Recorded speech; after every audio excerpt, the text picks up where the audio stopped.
Call to order. So the February 25th, 2026 Special Landmarks Board meeting is called to order. It's 6:02 p.m. Marcy, will you review the virtual meeting decorum? Yes, and good evening, Landmarks Board members. The city has engaged with community members to co-create a vision for productive, meaningful, and inclusive civic conversations. This vision supports physical and emotional safety for community members, staff, board and commission members, as well as democracy for people of all ages, identities, lived experiences, and political perspectives. More about this vision and the project's community engagement process can be found online. The following are examples of rules of decorum found in the Boulder Revised Code and other guidelines that support this vision. These will be upheld during this meeting. All remarks and testimonies shall be limited to matters related to city business. No participant shall make threats or use other forms of intimidation against any person. Obscenity, racial epithets, or other speech and behavior that disrupts and otherwise impedes the ability to conduct the meeting are prohibited. Participants may raise their hand to speak during open comment and public comment periods during hearings. Individuals must display their whole name before being allowed to speak online. If you need help changing your name, please reach out to Amanda by raising your hand or sending a message. Currently, only audio testimony is permitted online. Thank you.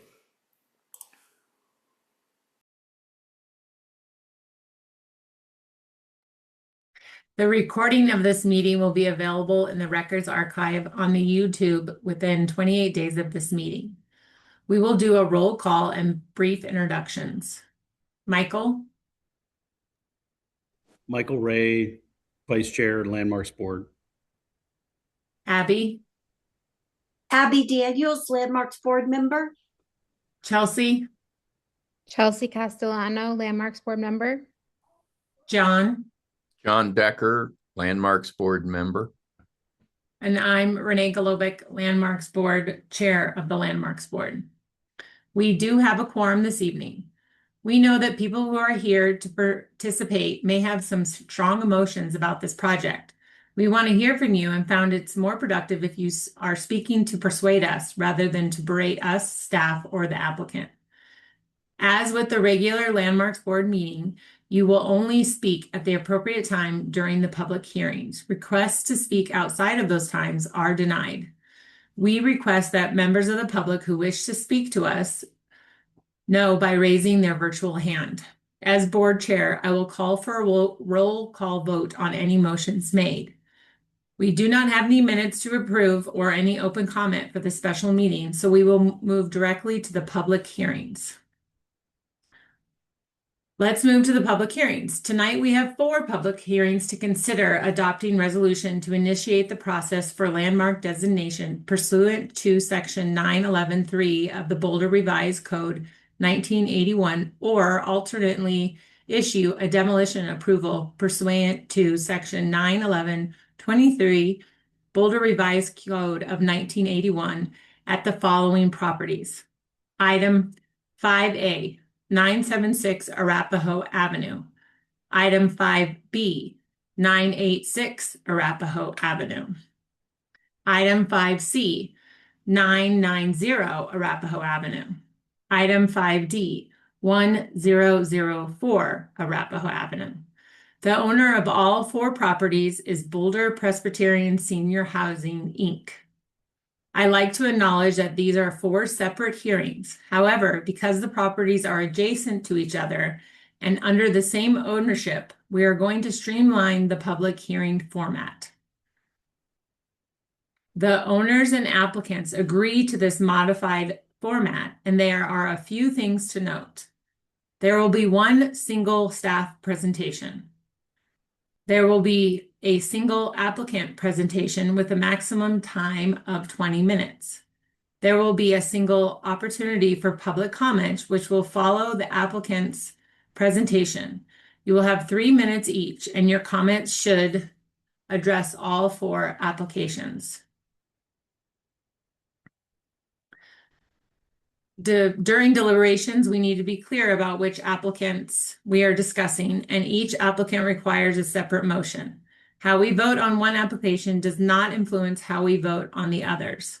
With that, let's move to staff presentation. But Marcy, that little section about if we want to address the time, do you want me to state this now or just when we get into the public comment?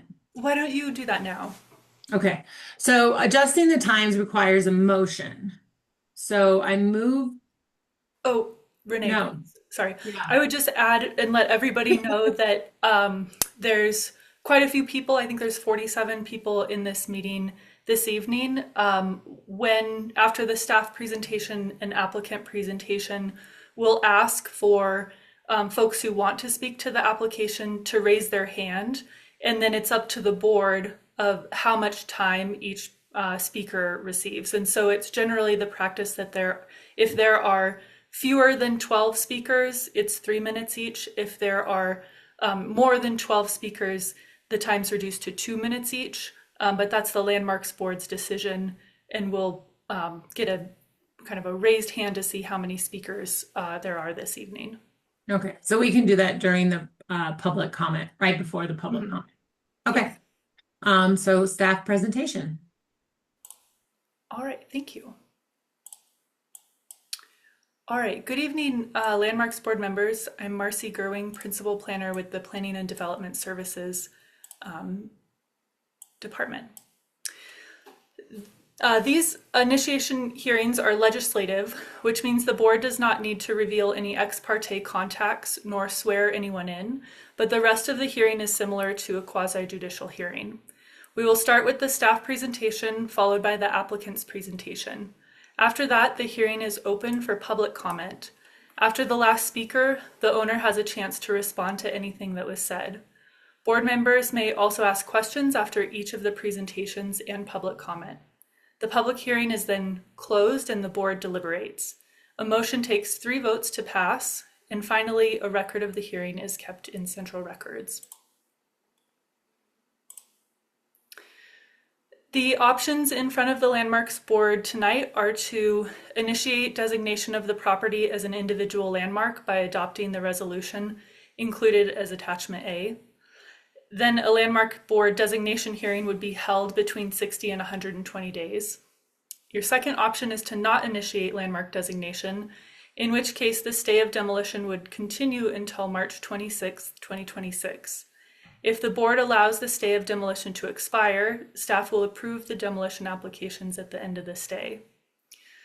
Your third option is to approve the demolition application, and approval would be valid for 1 year. In our staff memo, we also included a fourth option about the board withdrawing their motion to hold hearings, and that was only in the case that the owners withdrew the demo applications, but we've confirmed they would like to move forward with the hearings. The application process began last fall when the owner submitted 4 demolition applications. The Landmarks Design Review Committee referred the applications to the board for review, and a hearing was held on December 3rd. In the next 2 weeks, members of the Landmarks Board, ownership team, staff, and members of the public met to discuss alternatives to demolition. On January 7th, the Landmarks Board voted to schedule a hearing, which brings us to this evening. The applicants have also submitted for concept plan review, and a planning board hearing is scheduled for April 7th. All 4 properties are located in central Boulder on the south side of Arapahoe Avenue between 11th and Lincoln Place, opposite the main branch of the Boulder Public Library. The houses are addressed from west to east, 976, 986, 990, and 1004 Arapahoe Avenue. The properties are adjacent to 1050 Arapahoe, which includes the 11-story Presbyterian Manor building, parking lot, and multi-car garage. The criteria for the board's review is found in 911.3 of the Boulder Revised Code. Unlike quasi-judicial demolition or landmark designation hearings, initiation hearings are legislative, so the board may consider any factors in its decision at this step in the process.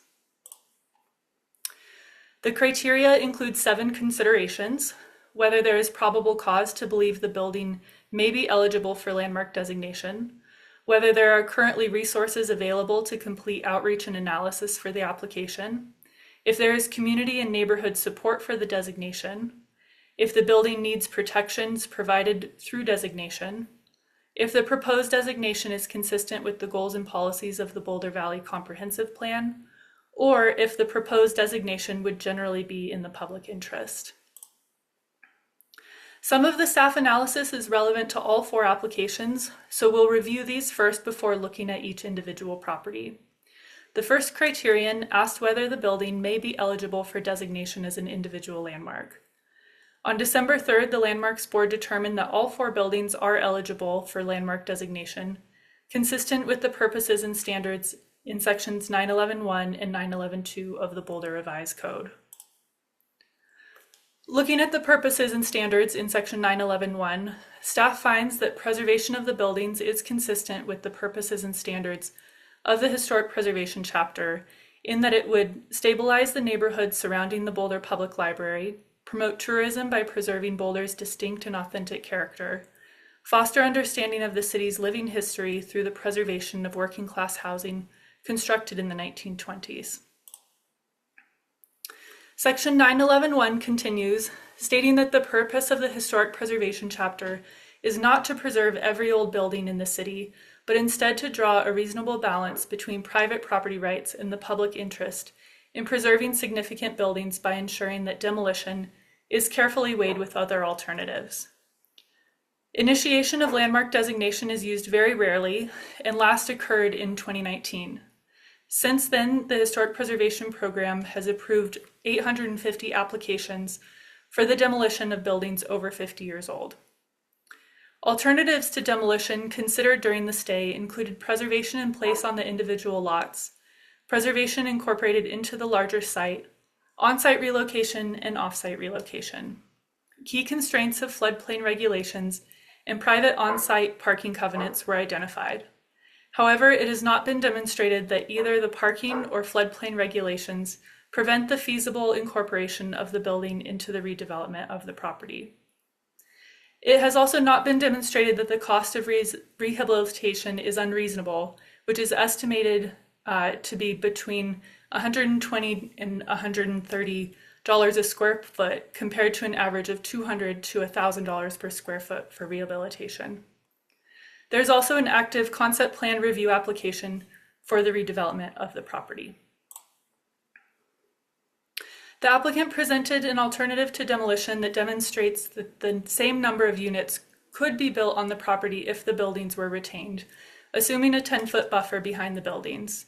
The constraint for this scenario and other aspects of the redevelopment are outside of the Landmarks Board's purview. Staff considers that the project would best be reviewed by the Development Review staff and Planning Board prior to the Landmarks Board consideration of demolition or designation of the property.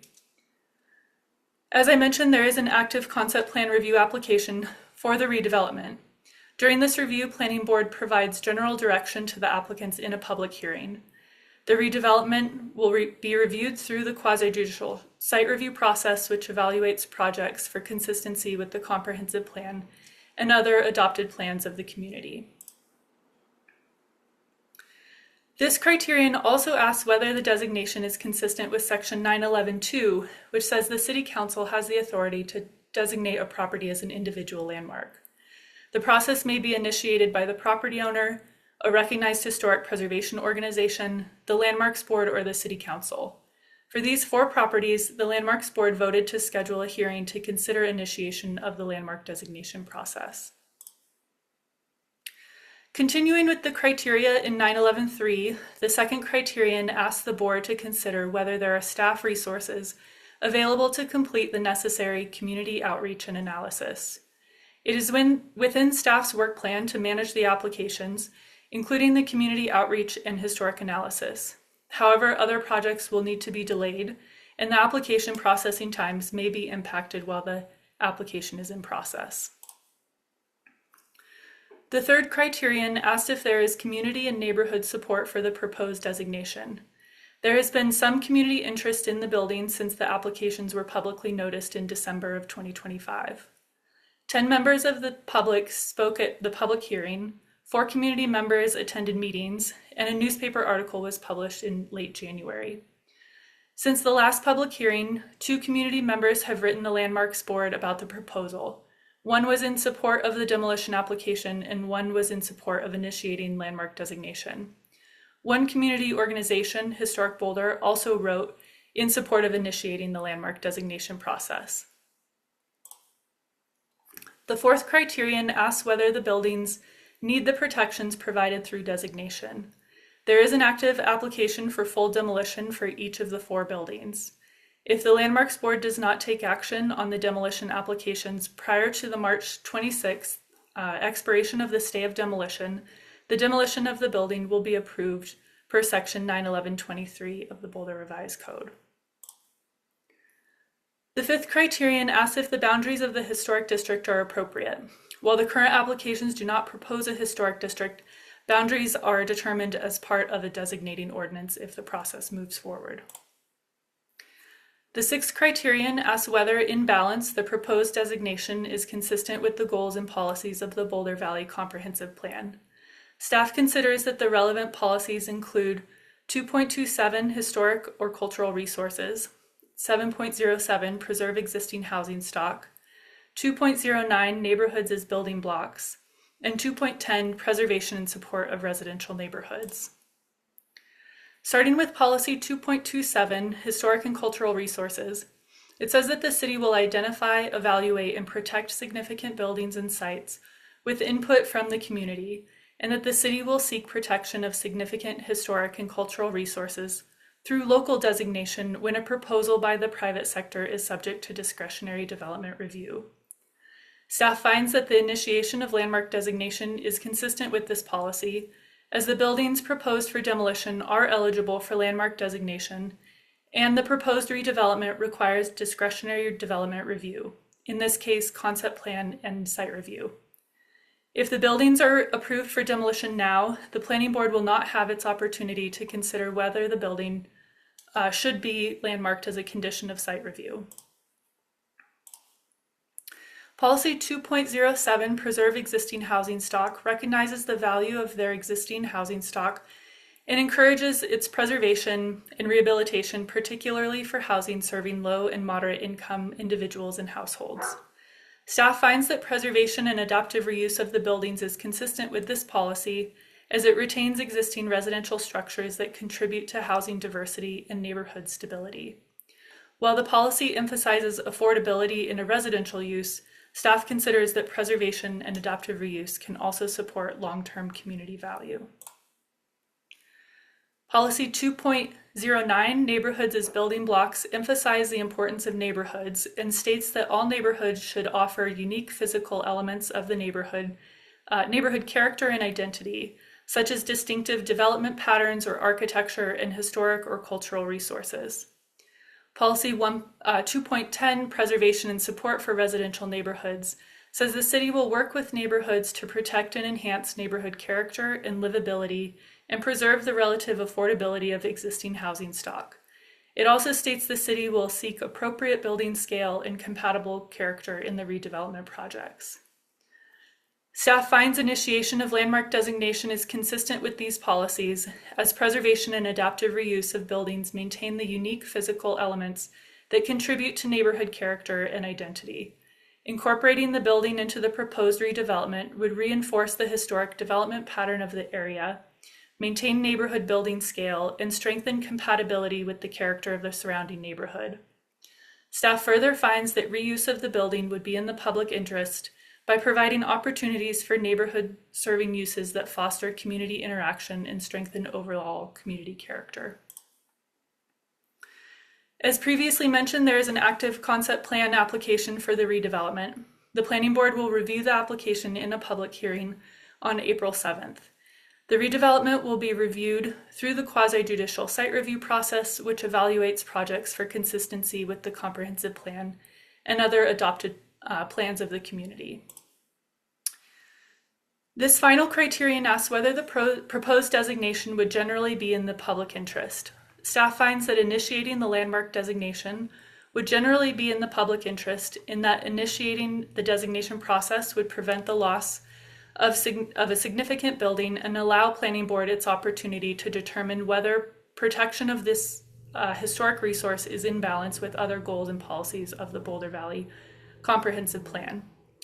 The Landmarks Board's purview is limited to Chapter 911, Historic Preservation, while Planning Board's purview is broader and equipped to review redevelopment proposals. Initiating designation ensures that the redevelopment proposal can be reviewed comprehensively and that all relevant criteria may be applied before decisions regarding demolition or redevelopment are made. For the other criteria, we'll be going through each property individually, and I'll hand it over to Claire.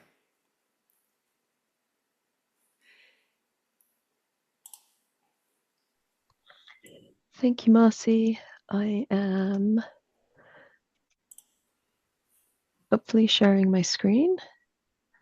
It's still loading. There we go. Okay, good.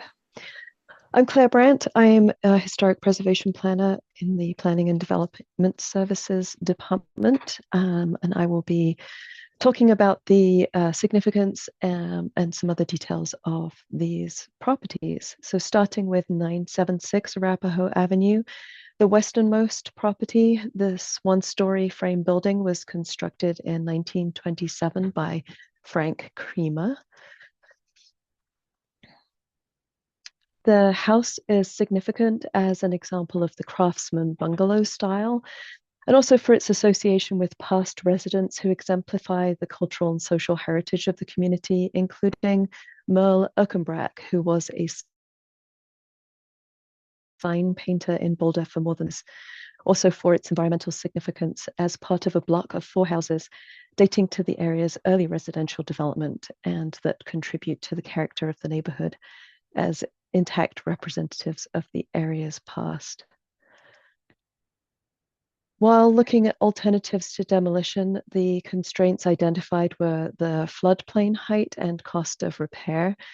This property is within the 100-year floodplain, and the applicant states the finished floor area is approximately 1 foot above the base flood elevation, where 2 feet is required. Development in the 100-year floodplain is feasible within regulations to ensure life safety. A change of use of this building to critical facility would require the structure to be brought into compliance with current flood regulations, and that would include the lowest floor being required to be elevated 2 feet above the base flood elevation. The basement would need to be filled in, and an emergency management plan would be required. It also has not been demonstrated that it would be economically infeasible to rehabilitate the building. Estimated costs of rehabilitation are within the average range per square foot for this building. Staff recommends the Landmarks Board initiate landmark designation for this property at 976 Arapahoe Avenue for the following reasons. The property is significant as a craftsman bungalow and for its association with past residents, and as part of a block of 4 houses that contribute to the character of the neighborhood. The building needs the protection as there is an active demolition application. It has not been demonstrated that it would be economically infeasible to rehabilitate the building. It has not been demonstrated the building could not be modified or elevated to meet flood requirements. It has not been demonstrated that it would be economically infeasible to incorporate the building into the redevelopment of the property. It is in the public interest to provide Planning Board its opportunity to consider whether the building should be considered within the overall redevelopment of the site. And it is consistent with the goals and policies of the Boulder Valley Comprehensive Plan. Staff's recommended motion is for the Landmarks Board to adopt the resolution to initiate the process for landmark designation, finding that it meets the criteria for such initiation and in balance is consistent with the goals and policies of the Boulder Valley Comprehensive Plan. Moving one property to the east, 986 Arapahoe Avenue is a 1-story stucco building constructed by Leon Denham in 1921. The house is significant as an example of the craftsman bungalow style for its association with past residents who exemplify the cultural and social heritage of the community, including Merton and Wave Perrine Stoffel, who owned and managed multiple business properties, and their daughter Naomi Stoffel, who served as deputy assessor and later as Boulder County assessor and was recognized nationally in Who's Who of American Women, and also for its environmental significance as part of the block of 4 houses dating to the area's early residential development, and that contributes to the character of the neighborhood as an intact representative of the area's past. This property is within the 100-year floodplain. However, the finished floor is above the required base flood elevation. Modifications to the house would only be required if the use was changed to critical facility. And in that case, the basement would need to be filled in and the owners would have to develop an emergency management plan. It has not been demonstrated that it would be economically infeasible to rehabilitate the building. Estimated costs of rehabilitation are within the average range per square foot.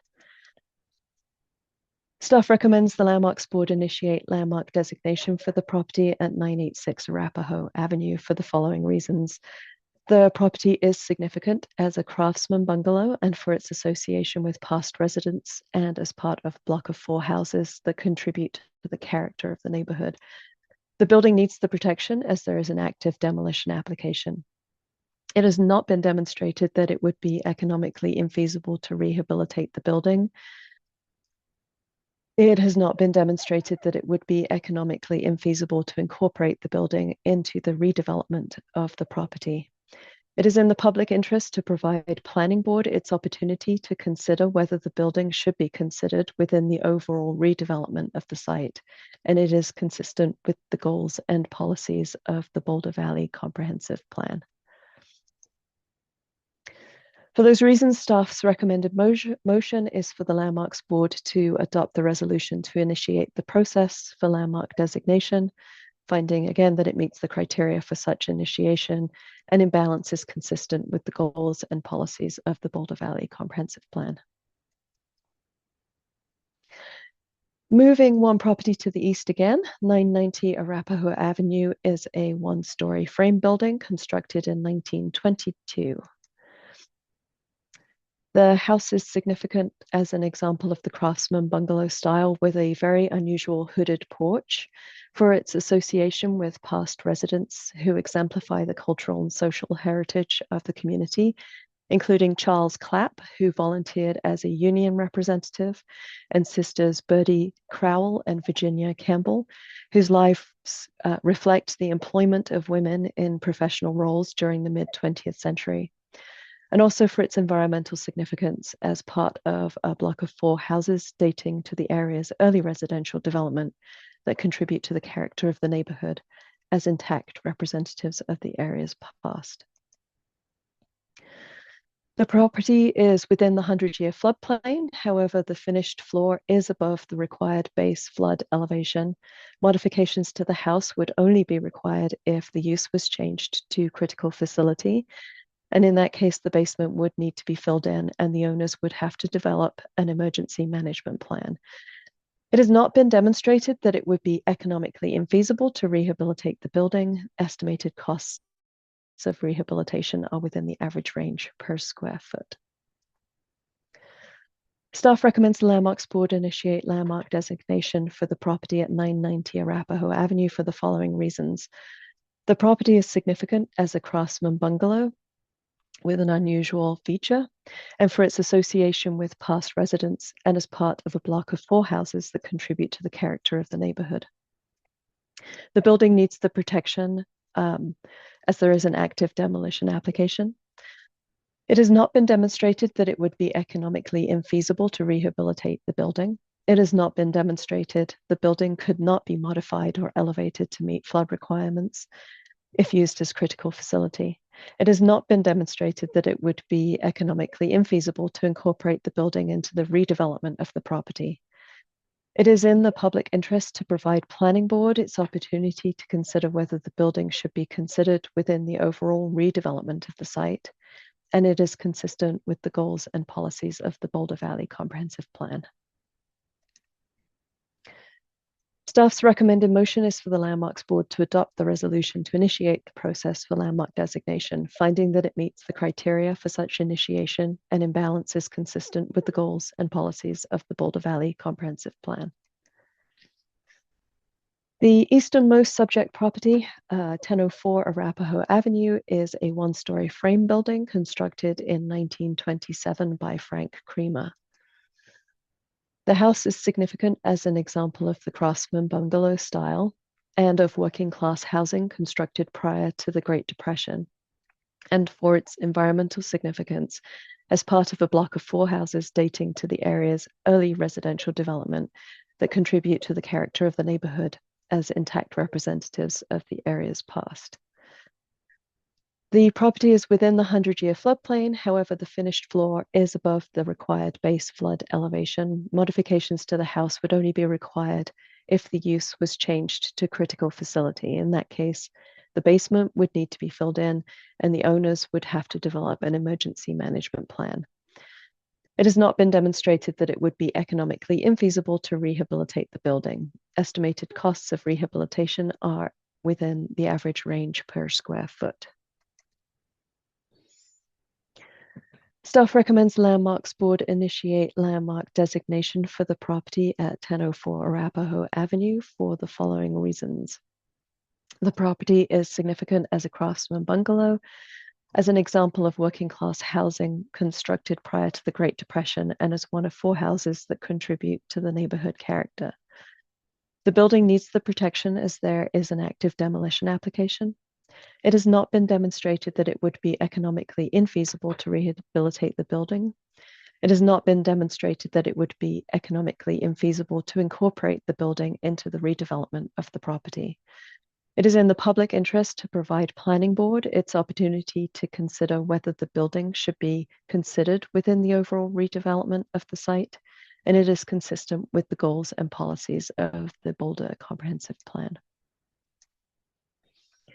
Staff's recommendation is for the Landmarks Board to adopt the resolution to initiate the process for landmark designation, finding that it meets the criteria for such initiation and in balance is consistent with the goals and policies of the Boulder Valley Comprehensive Plan. I'm going to hand the presentation back to Marcy to summarize and review the next steps in the hearing. All right, thank you, Claire.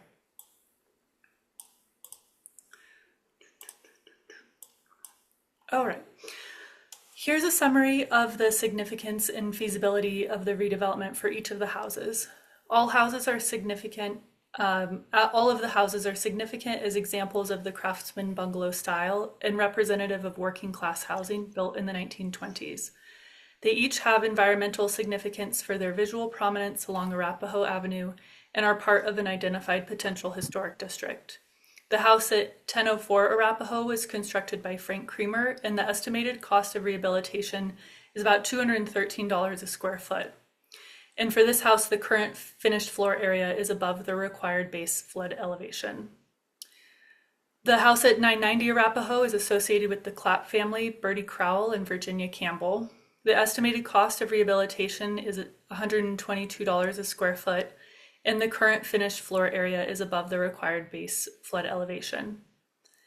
The house at 986 Arapahoe is associated with the Stoffel family, including Merton and Wave Perrine, who operated a number of local businesses, including the University Hill Grocer and Stoffel Sandwich Shop. Their daughter, Naomi Stoffel, also lived here and served as the county assessor. The estimated cost of rehabilitation for this structure is $112 a square foot, and the current finished floor area is above the required base flood elevation. And finally, the house at 976 Arapahoe was also constructed by Frank Creamer and is associated with Merle Erkenbach, a sign painter. The estimated cost of rehabilitation is $428 a square foot, and the current finished floor area or finished floor height is 1 foot below the required base flood elevation. So to summarize, the buildings are eligible for landmark designation and will be approved for demolition unless the Landmarks Board initiates the landmark designation process before the stay of demolition expires on March 26, 2026. The decision in front of the Landmarks Board is whether or not to initiate the landmark designation process or alternatively issue a demolition approval. The decision is legislative, meaning the board can consider any factors in their decision, and staff recommends that the board initiate the landmark designation process to prevent the loss of significant buildings and provide the time for the planning board to comprehensively review the concept plan application. Staff encourages the applicant to consider withdrawing the demolition application, proceeds with the concept plan review, and incorporate the planning board's comments into the redevelopment proposal. So we can reference this if needed. The board's options for today are either to initiate the designation property, which means a Landmarks Board designation hearing would be held between 60 and 120 days.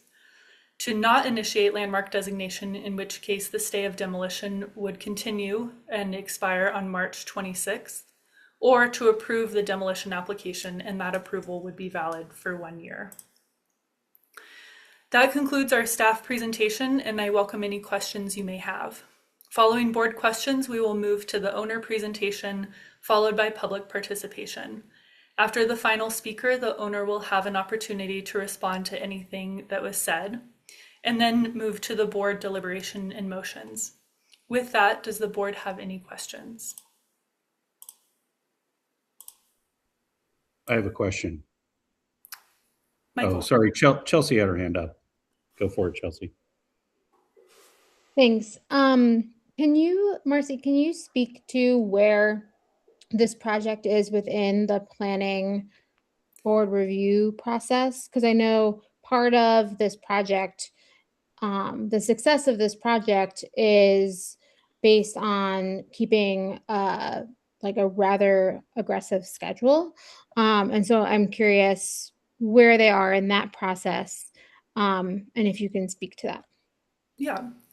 So the two processes are running concurrently, where the concept plan application was submitted in January and is scheduled for a planning board public hearing on April 7th. Okay. And then just to follow up on that, assuming, the applicant, we can't make the applicant withdraw. They have the right to continue through this process. So assuming that the applicant does not withdraw and continues to go through this process, then I guess, because part of what I heard in your presentation was that initiating designation ensures that the redevelopment proposal can be reviewed by the planning board. But I guess I'm a little unclear about that, because if it's designated, then planning board is restricted in what they can do based on the fact that these buildings are now designated. Is that true? So if the designation process went all the way through, those would be fixed elements in the redevelopment. Right now, and I wish I had a slide for the graphic of the timeline. So on last fall, the applicants submitted these demo applications to see, are these eligible for designation or could they be approved? On December 7th, the board voted and found that these buildings are eligible for designation. Our advice to the applicants at that time was to withdraw, take that information that the board voted that these are eligible, and then go on to the planning board concept plan review. And planning board's criteria is in balance with the comp plan policies. 2.27 says, if there are eligible resources, the planning board has a choice, and they can either require a landmark designation application as a condition of site review, finding that it's part of the community benefit, it adds to the project, or they can look at the existing buildings and say, no, we don't think that these buildings need to be incorporated into the redevelopment. So that choice in the planning board, for the planning board review, is only possible at this point in the process if the Landmarks Board initiates, because if the board doesn't take action before the stay expires, the buildings are approved for demolition and planning board does not have the buildings to consider in their kind of comprehensive review of the redevelopment. Okay. So the answer is yes. Sorry. It was So, so the Oh. answer, so because the two processes are running concurrently, right now the board has a decision to either initiate designation, not initiate, or actively approve the demolition applications. If the board approves the demolition either actively tonight or by not taking action and the stay expires March 26th, then the demolition of the buildings is approved. If the Landmarks Board initiates the designation process tonight, it would go from this hearing, then there would be Planning Board concept plan, and then there would be a Landmarks Board designation hearing in the end of April through the end of June. So they kind of integrate after this point if the board votes to continue the process. Okay, sorry, I just want to make this really clear. So if there is an initiation decided at the end of this meeting, and then and planning board reviews it, and planning board says, no, we don't want these buildings to remain, then what happens? And I see Chris coming on the screen if you want to add in, but go ahead.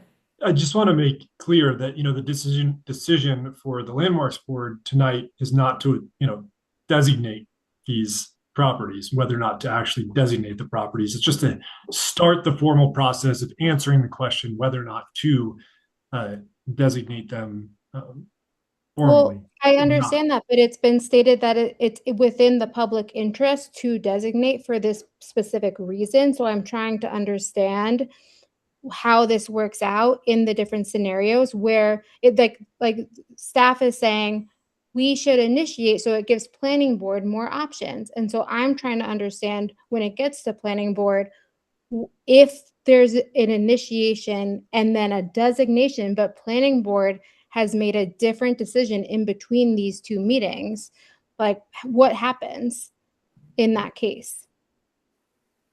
The processes are similar, or there is some relationship, but planning board, wouldn't say no, they don't want it landmarked, just if they do want the buildings protected. And so there are these somewhat parallel processes going on here, and the Landmarks Board scope is a bit smaller than planning boards, and so just trying to keep the critical decision for tonight would be whether or not to initiate the process of basically recommending to City Council that these would be designated. But the question of designation is not before the Landmarks Board tonight.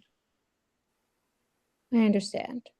Okay, I swear this is my last clarifying question, but this seems important for us all to understand. So planning board, because what you just said, Chris, is that the only thing planning board can do, according to what you just said, is initiate designation. They can't say, we actually like the 60 units of affordable housing for seniors. We don't want these 4 buildings there. We're going to decide that that's the pathway. Is that what you're saying?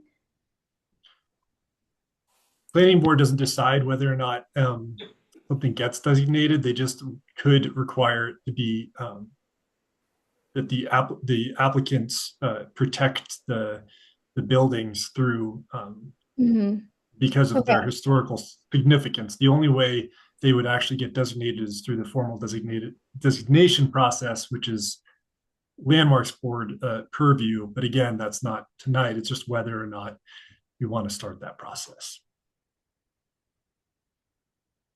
But planning board can't.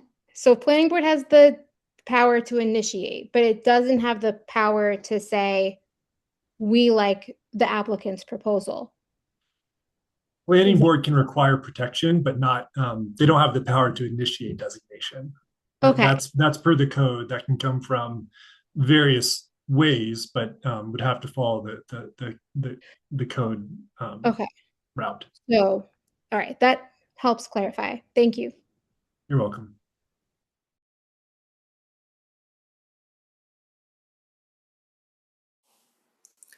Michael, did you have a question? I did, but I think I have a follow-up to where Chelsea. I'm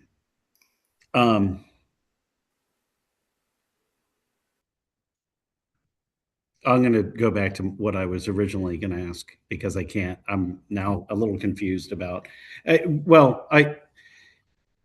your presentation before we got to the 4 properties, I thought that Marcy, you mentioned something about that Landmarks Board, prior to Landmarks Board action, that there was going to be a plan review, a concept plan review.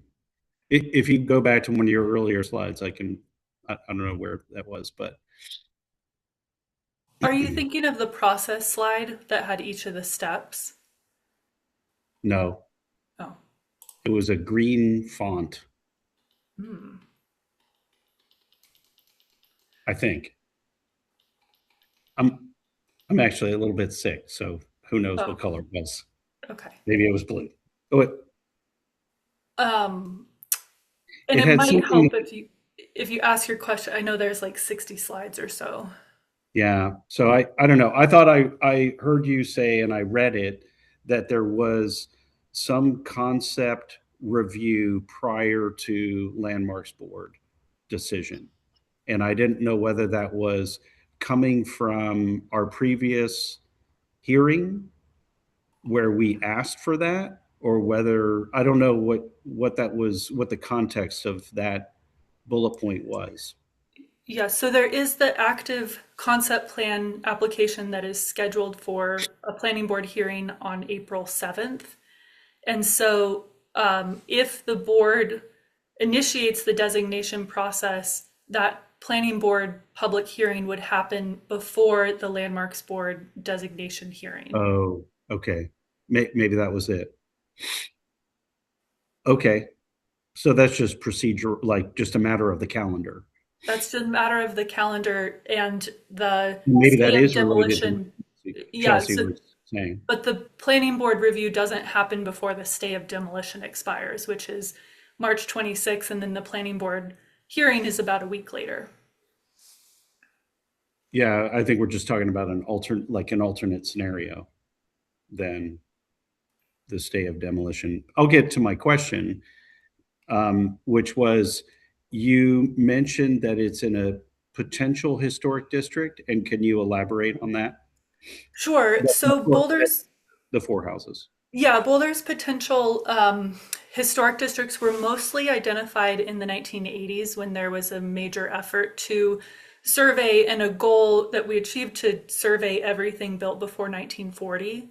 And so while the individual survey forms that we're familiar with were prepared for individual properties, there's also a survey report that talks about the context of the neighborhood, kind of key buildings within the neighborhood, and then proposes potential historic districts, University Hill being one, Whittier being another. These boundaries are a little bit unusual in that these 4 houses are the only properties on the south side of Arapahoe, which tells me it was intentional that the 4 of them were included, but the potential historic district is more related to the residential kind of expanded Highland Lawn neighborhood rather than including anything to the north or to the east.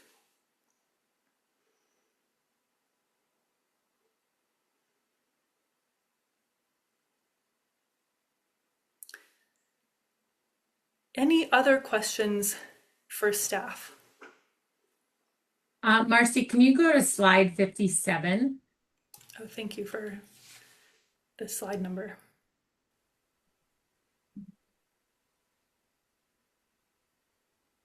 I just want to read it again.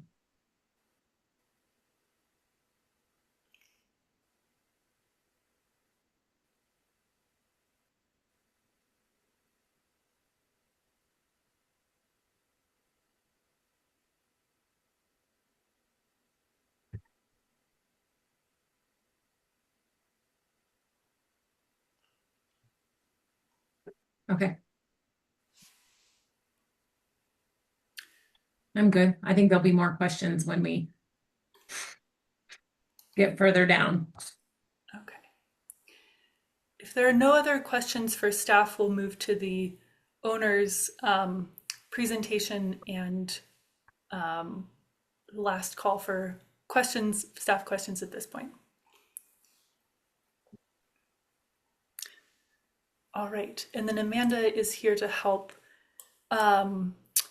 promote folks from the applicant team. So recognize a number of names so we can go ahead and promote Alex and I Catherine. see. Thank you for helping. Hopefully I'm getting everybody too. Yeah, and Mark Mark. is here. Mhm.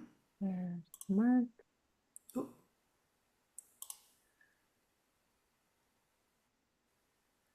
See, get everybody. Just Tom. make sure we have everyone. There we go.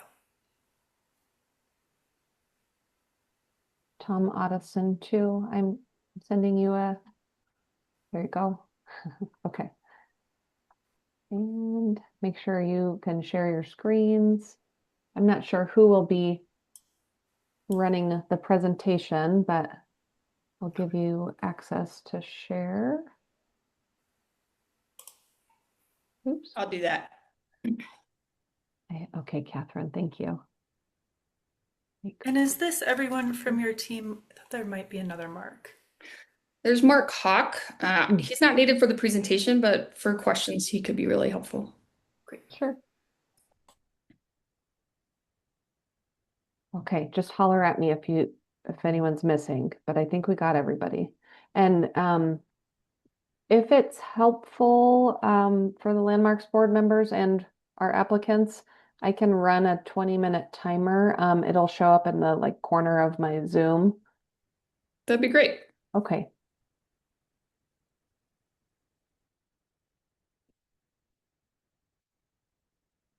All right, let me see.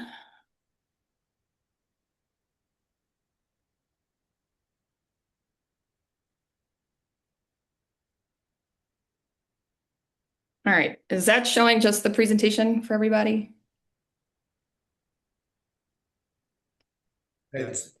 I Catherine, think we see comments too. I can see your notes. Yeah. Okay. I won't make you look at my notes. Sorry, everyone.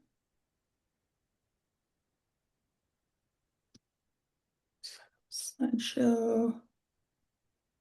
Individual.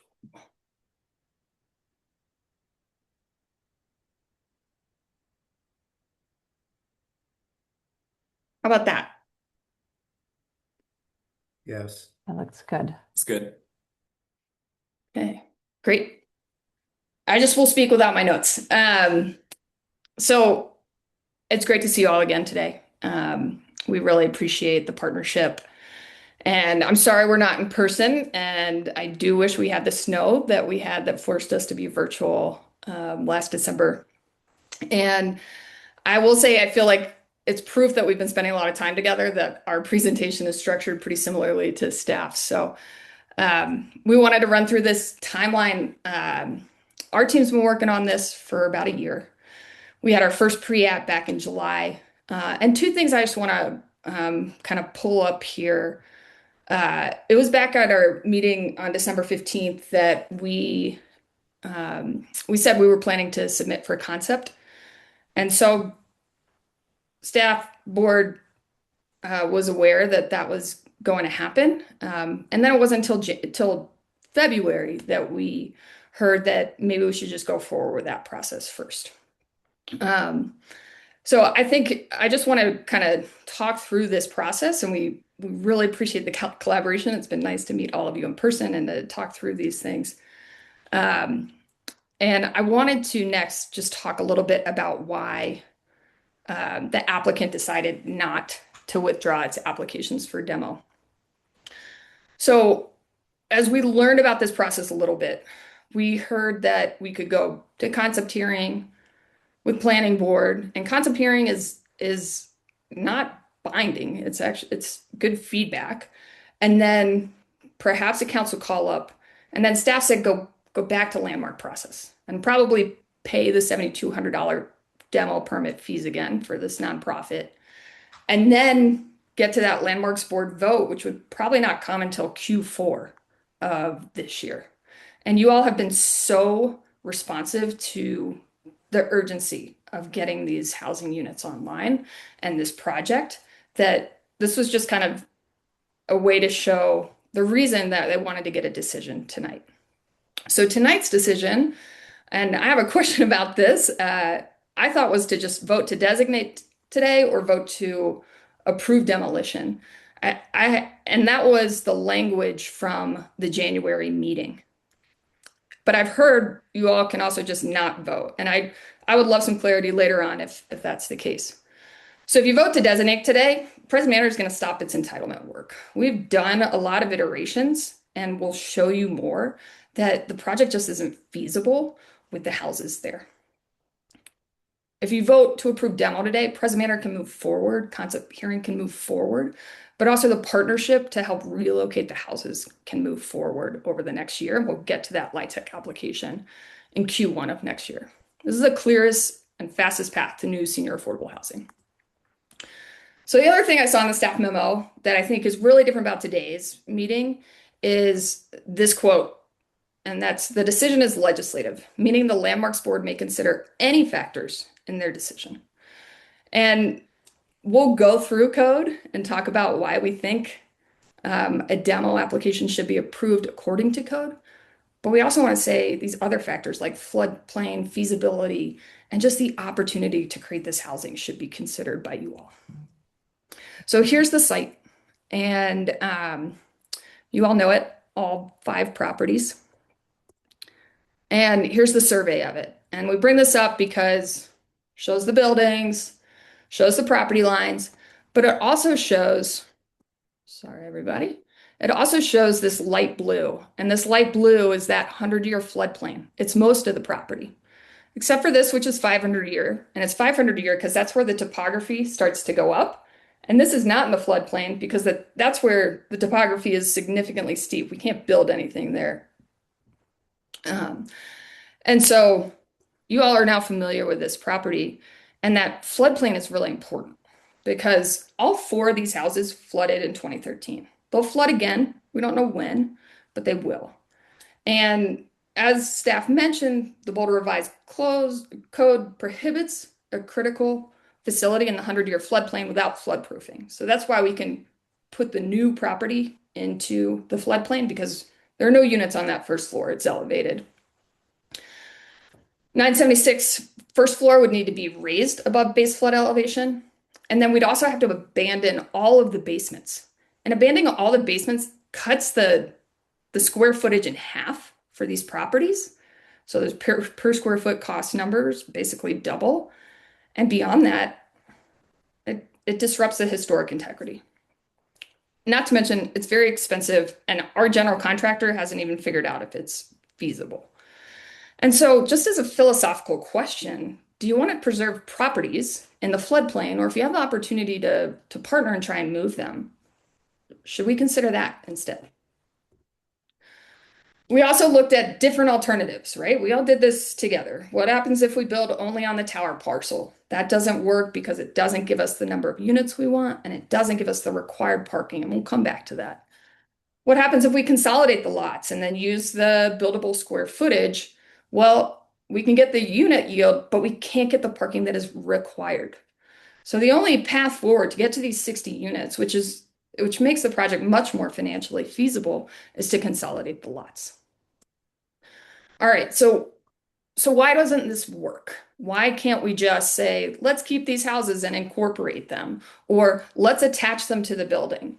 And if you just keep them there, again, our project doesn't become big enough, and we have this parking issue. So this parking's really key, and I want you to ask questions about it if it's not clear to you. LIHTC partnerships are complicated and complex and detailed and nuanced. But here, the LIHTC partnership on the tower required at least 73 parking spaces per the partnership agreement.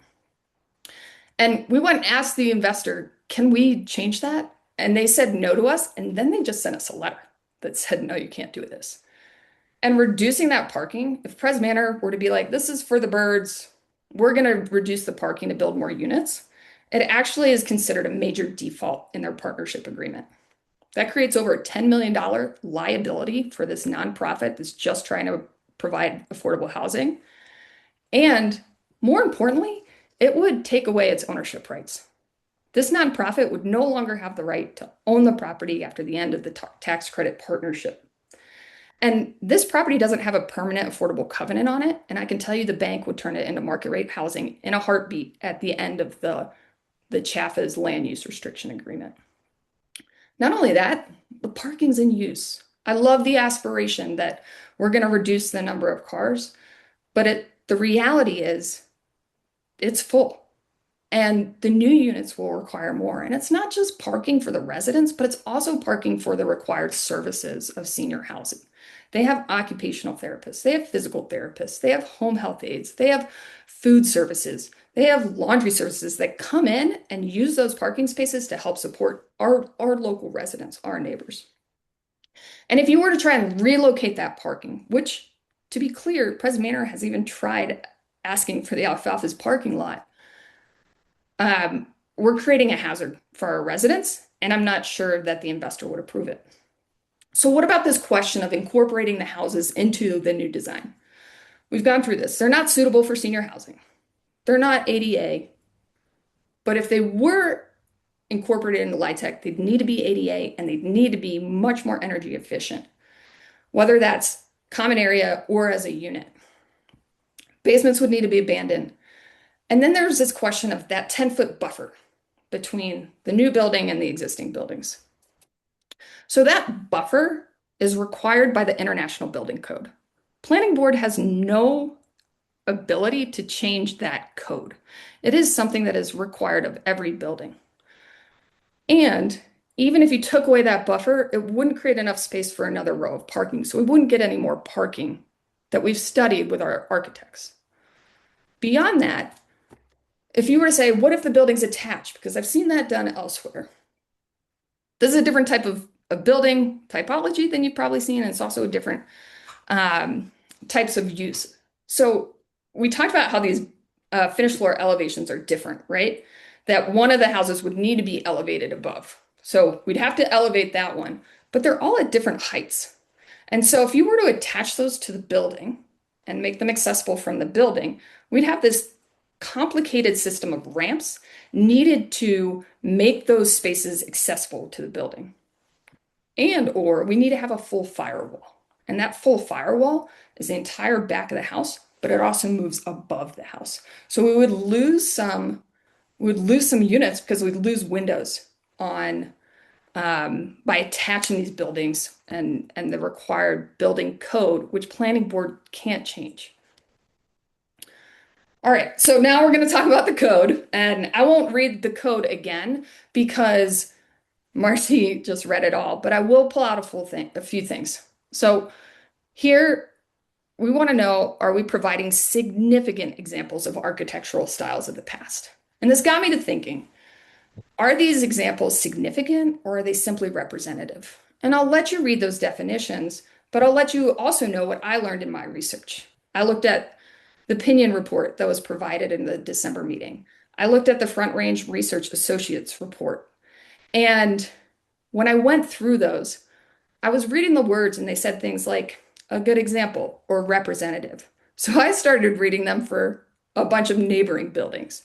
And what was interesting to me is as you look at some of the neighboring buildings, they're called out in this same survey as an excellent example or having a high degree of historic integrity or even being a distinguished landmark, right? There's an order here, and these are certainly representative. I absolutely agree with that. But are they significant? Furthermore, in that 1990 survey, there's a checkbox to say, is this a historic district? And not one of these 4 houses was checked as being part of a eligible for a historic district. So the data, as I got into it and I went down that rabbit hole, it just showed me that these maybe aren't the most important. And that's important as we talk about the next part of the code. Because this is all the very beginning of the historic preservation chapter. It's like, what is the purpose and the intent? So that was the first part. This is the next part. And it talks about drawing a reasonable balance between private property rights and the public interest. It is a big, big deal to take away the private property rights of a nonprofit. These are their properties. They have stewarded them, they have managed them, and they bought them with the vision of developing more affordable housing for seniors. And so what's funny to me about this comment too is have a balance between private property rights and the public interest. And the public interest can really be this new senior affordable housing.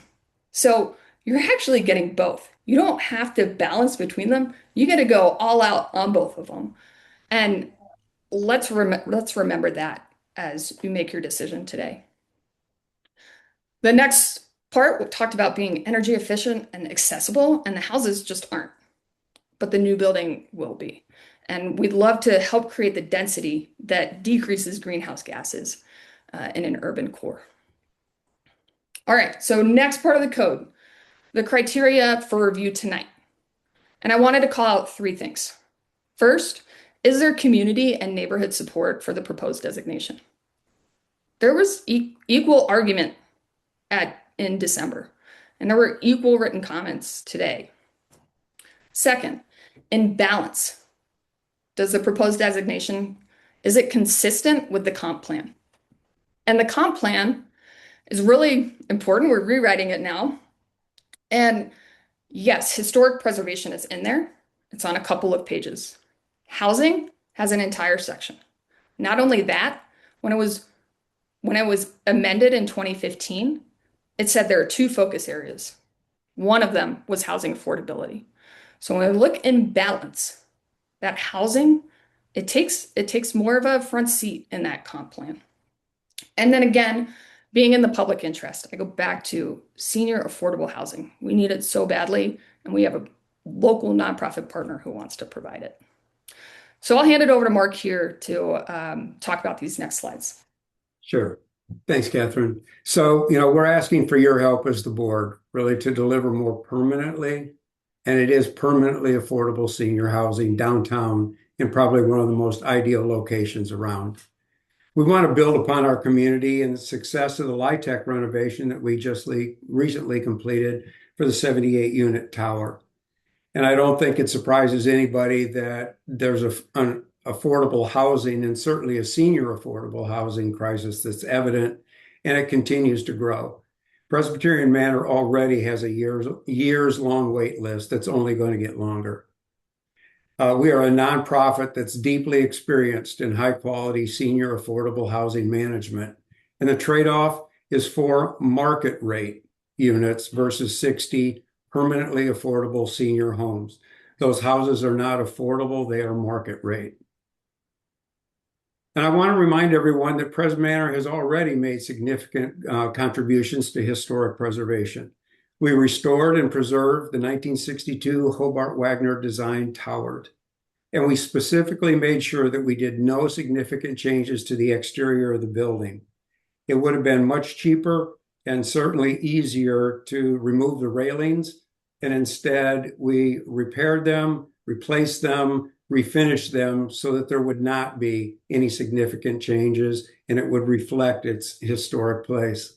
And if you go into the first floor of our building, you'll notice that there's a series of photographs and maps that talk about the history, not only of the tower, but of the property itself that we own. And in January at our meeting, we offered up a relocation proposal that I want to make sure that we are offering up again and make sure that we understand it. And that's upon approval of our demolition applications, we would donate those 4 houses for relocation by any qualified partner. That partner would provide relocation plans and relocate any or all of the houses in accordance to the timeline that's there on your right. The community partner would bear the cost, identify the locations, and physically relocate the houses. And if the relocation plan is not confirmed by June 30th of 2027, demolition would occur. And the manor would not, we would extend the timeline if indeed we did not receive the LIHTC award in 2027. So finally, I just want to say how much we appreciate the collaboration and the time since our very first LRDC meeting in October and the 5 following landmarks meetings.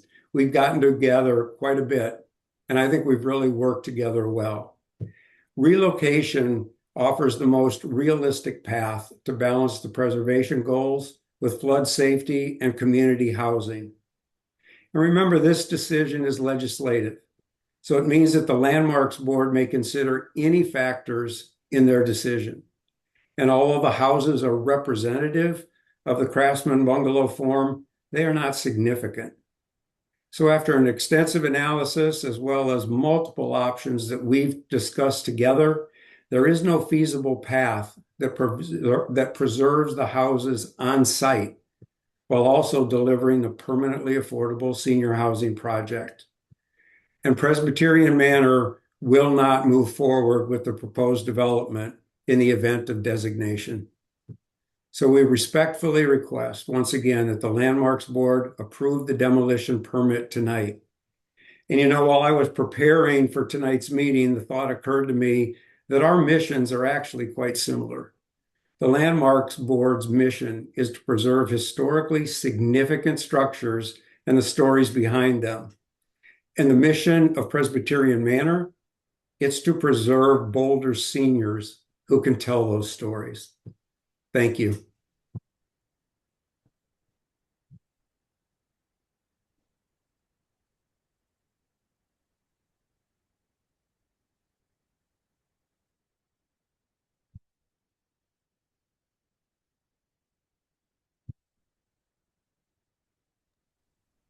So that concludes the applicant's presentation.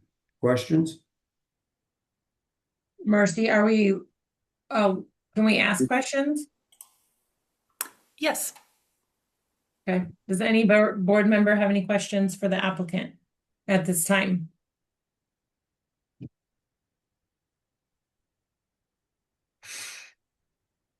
I don't see any hands raised. So now we can move to public comment. If you wish to speak during public comment, please raise your virtual hand now. At this point, should we get a count of how many virtual members? There's 53 participants. Sure. It looks like so far we're at 20 hands raised and counting.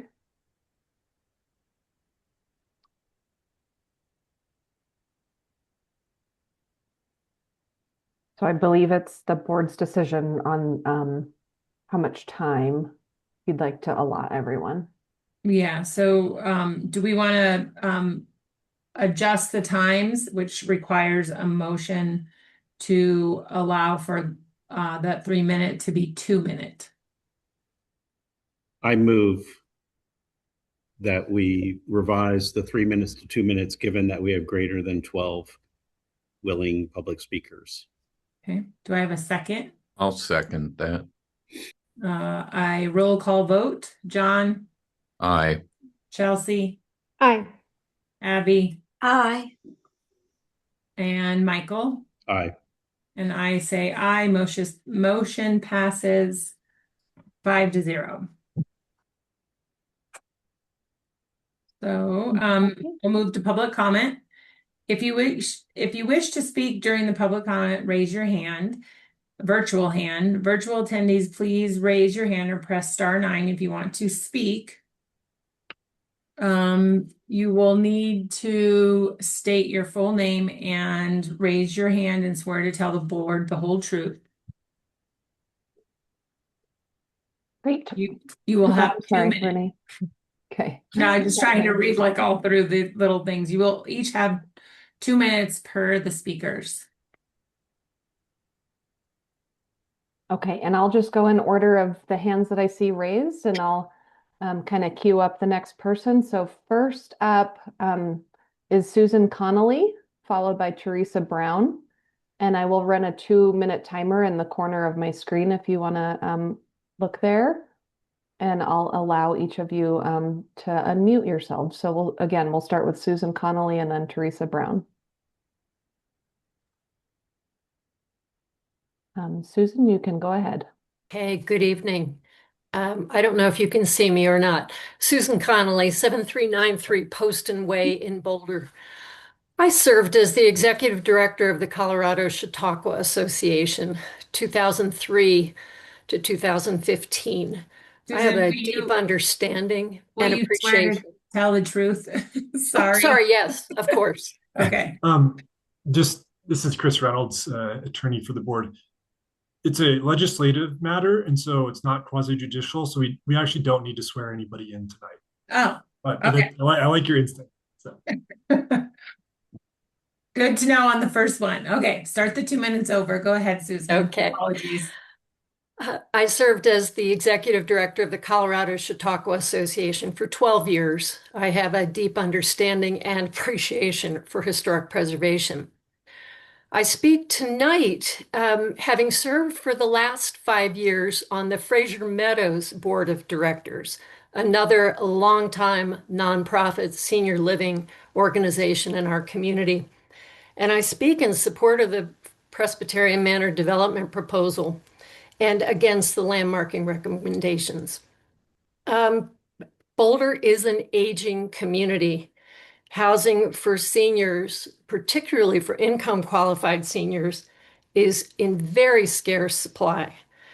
The proposal to build 60 units of permanently affordable senior housing is a rare and precious opportunity in our community.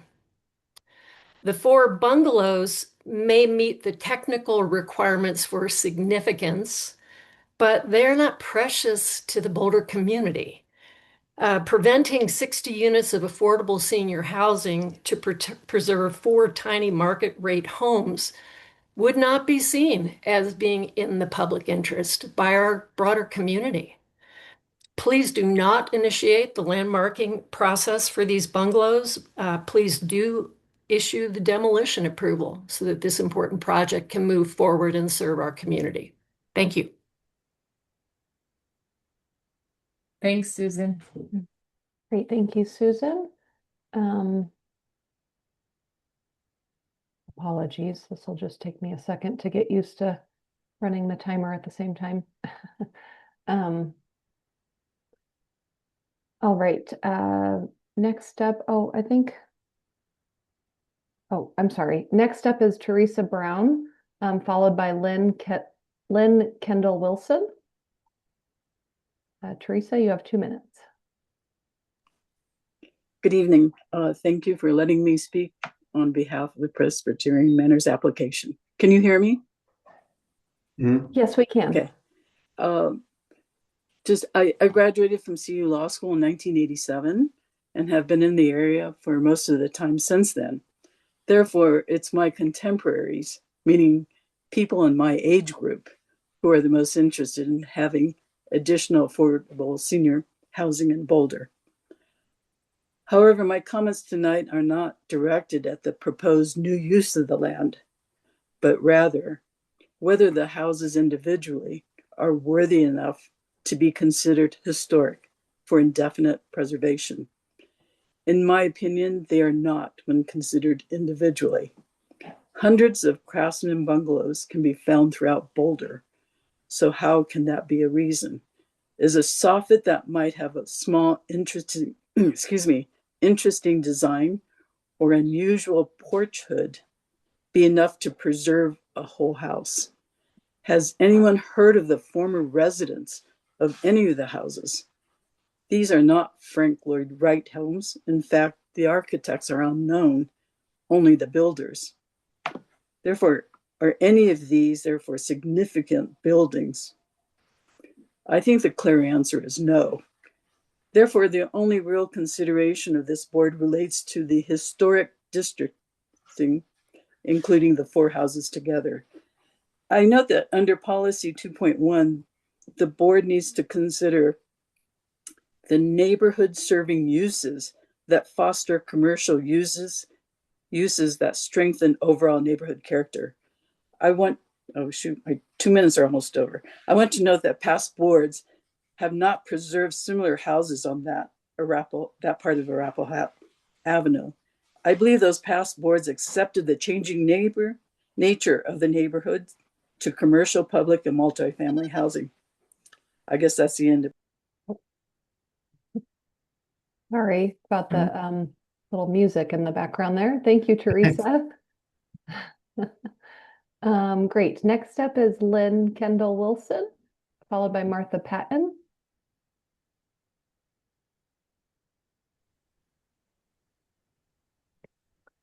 Lynn, you should be able to unmute and go ahead. I just did. Thank you for giving me the opportunity to speak to this proposal. I speak in favor of what Presbyterian Manor is proposing. I, too, am a senior citizen, and I realize that this is an aging population. I also realize that this is a community that really needs affordable housing. I have done classes and meetings at Presbyterian Manor and found that the community is very active and engaged.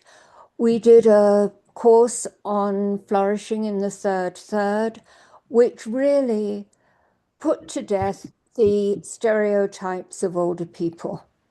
And this opportunity would give many people the chance to have a community. It's also very important that current research is showing that the elderly age better if they are in their own home. And these 60 units would give 60 more people the ability to age healthily, happily, and joyfully in their own homes. Yes, there are many craftsman bungalows around, and I do not think that the sacrifice of 4 of them is really worth it. I think that it is worth sacrificing those 4 houses, moving them somewhere else so that 60 more people may be able to live in their own homes and flourish in the 3rd stage of their life. Thank you for listening to me, and I hope that you will find in favor of demolition and in favor of Presbyterian Manor. Thank you. Thank you, Lynn. Next up, we have Martha D. Patton, followed by Gail Promboyne.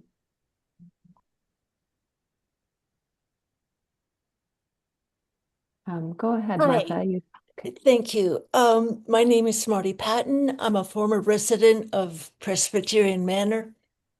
As the following 5 or 6 facts suggest, Boulder has a housing crisis. Boulder is hollowing out its middle class. Less than 10% of Boulder's housing stock is permanently affordable. There is a growing gap between supply and demand for middle as well as low-income residents. A majority of Boulder renters are cost-burdened. Boulder's high rent-to-income ratio disproportionately affects seniors like me. The projected growth for Boulder's senior population is dramatic. We have a problem, but solutions are possible, especially if we come to a close understanding about what constitutes public interest, historically significant, and the scale of our affordable housing crisis. We might contemplate what cities elsewhere have done. For example, in Vienna, Austria, Vienna has one of Europe's densest collections of historically significant buildings, but its ongoing efforts to protect some historically significant buildings coexist with a commitment to providing a significant amount of affordable housing. Even if Boulder doesn't aspire to support affordable housing on the scale that Vienna does, let's simply keep in mind that many historically rich cities don't compromise on housing.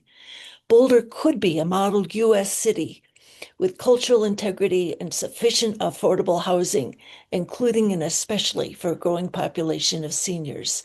To this end, I implore the Landmarks Board to permit the manor to demolish a few houses in order to pursue its effort to address Boulder's affordable housing crisis. Thank you.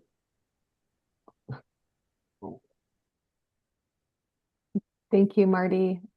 Next up, we have Gail Promboyne, followed by Colleen Ryan Mallon.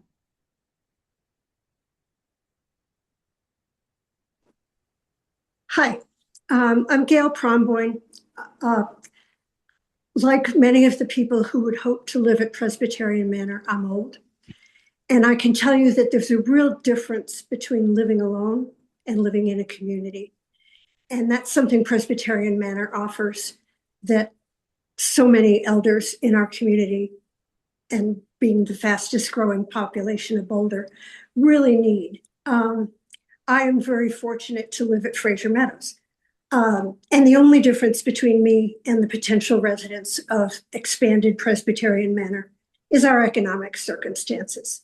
Now, I can't fix that, but I hope I can persuade you to put the human needs ahead of the perhaps not overwhelmingly significant historic qualities of those homes. Living in community is very different from living alone. And I've been learning that particularly in the last 3 years since my husband died. Because if I didn't live at Fraser, my life would be so much poorer. And I want people at different income levels to be able to experience that same sense of community that I know Presbyterian Manor offers. That's really all I had to say. Great, thank you, Gail. Next up, Colleen Ryan Mallon, followed by Tim Plass. Good evening. My name is Colleen Ryan Mallon, and I appreciate the opportunity to speak in support of Presbyterian Manors being able to remove or demolish the 4 houses on Arapahoe to add affordable senior living. I've worked in senior living for more than 35 years, and never has there been a more urgent need for additional housing. We often hear the community cries for affordable housing, and this project would provide just that. I love history and have frequented many of the historic museums in Boulder County. It seems that these are the places where the history of the 4 houses being reviewed tonight should live. Many of the slides shared tonight would be wonderful assets for this purpose. The reality of the situation is that while these houses may have a Boulder history, they do not add any beauty to the neighborhood and likely would not be missed by many. And at the end of the day, they don't support a population in need. It also occurs to me that if Presbyterian Manor were to sell these houses, they would likely be of interest only to people who would want to tear them down and build something new. I urge the board to make a statement about the importance of older adults and affordable housing by voting to approve the removal of the 4 homes to make way for an expansion of Presbyterian Manor's critical mission. Thank you for your time. Thank you, Colleen. Next up is Tim Plass, followed by Christy Henricks.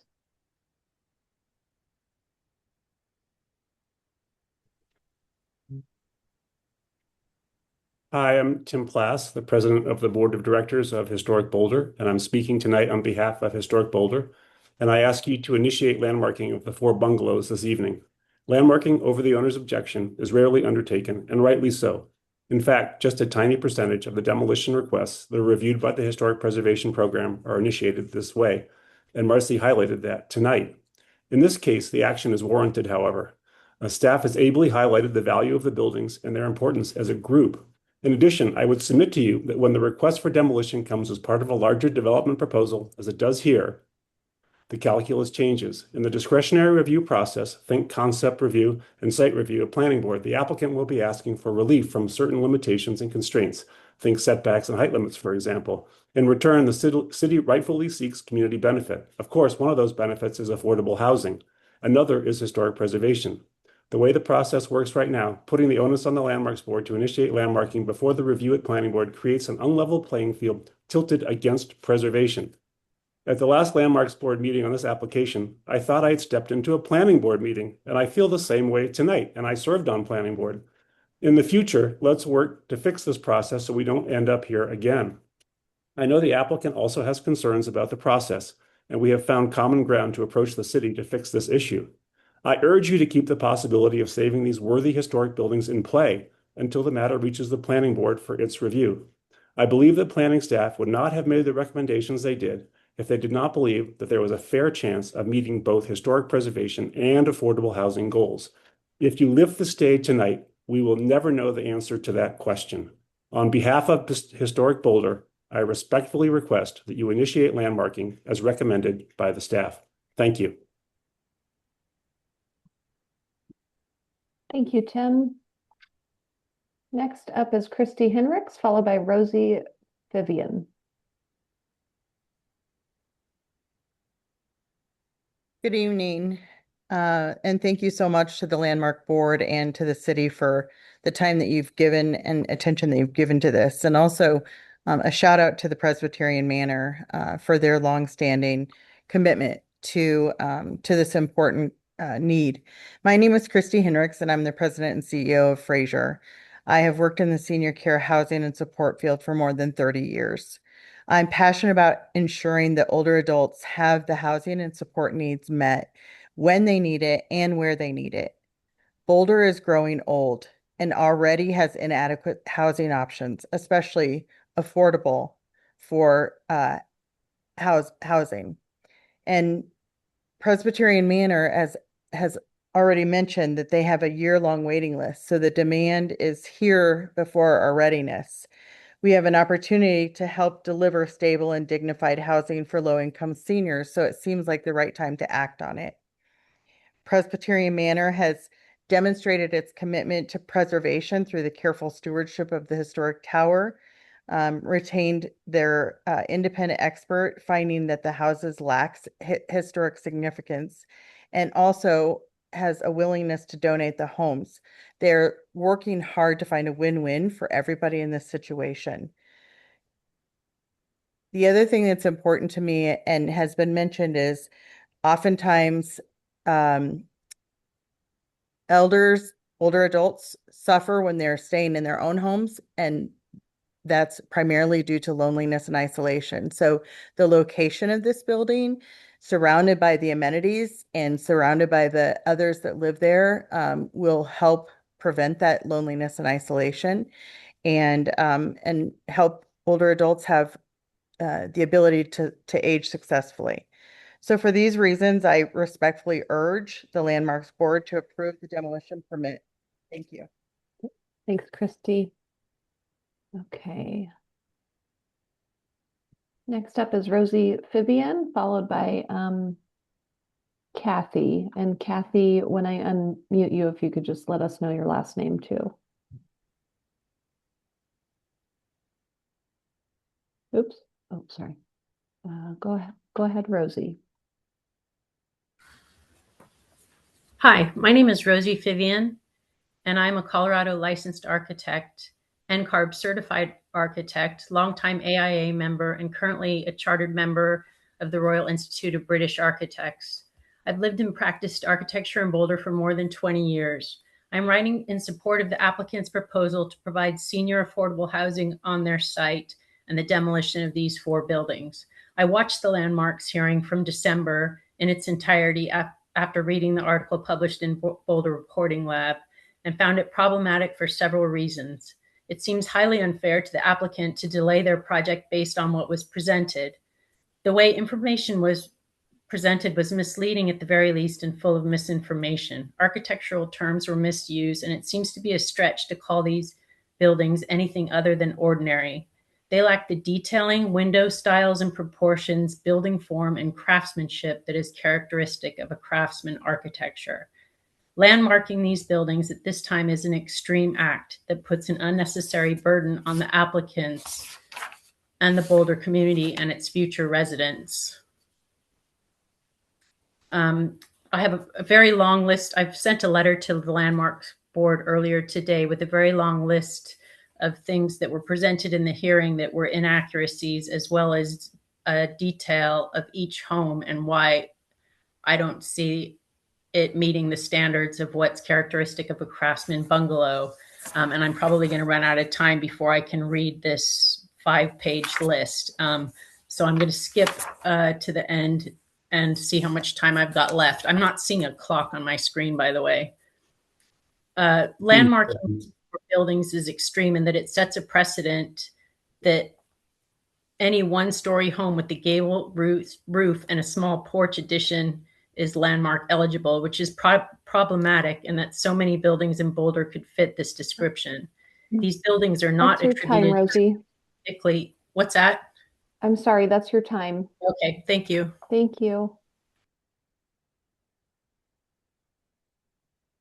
Okay, next up is Kathy. And Kathy, if you could please tell us your full name, followed by Niall Cease.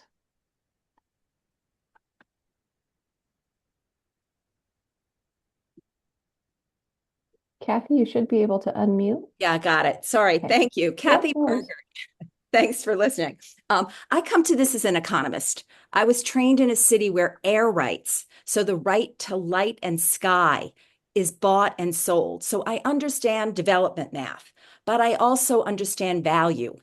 And not all value shows up in a financial model. So when developers invoke affordable housing, it can be a noble argument, but it can also be used to push projects to the maximum legal envelope, to the curb, to the sky, and in this case, to squeeze every allowable square foot and negotiate down to the last parking space, regardless of what we lose in character and civic space.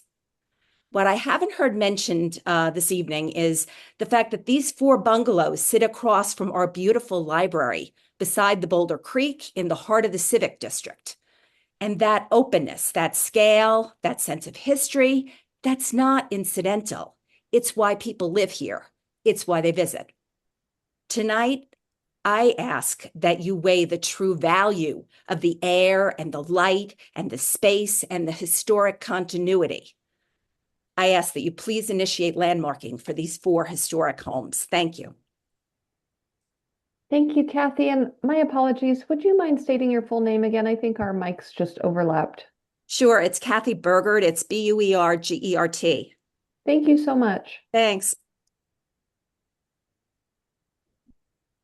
Okay. Next up is Niall Cease, followed by Len Siegel.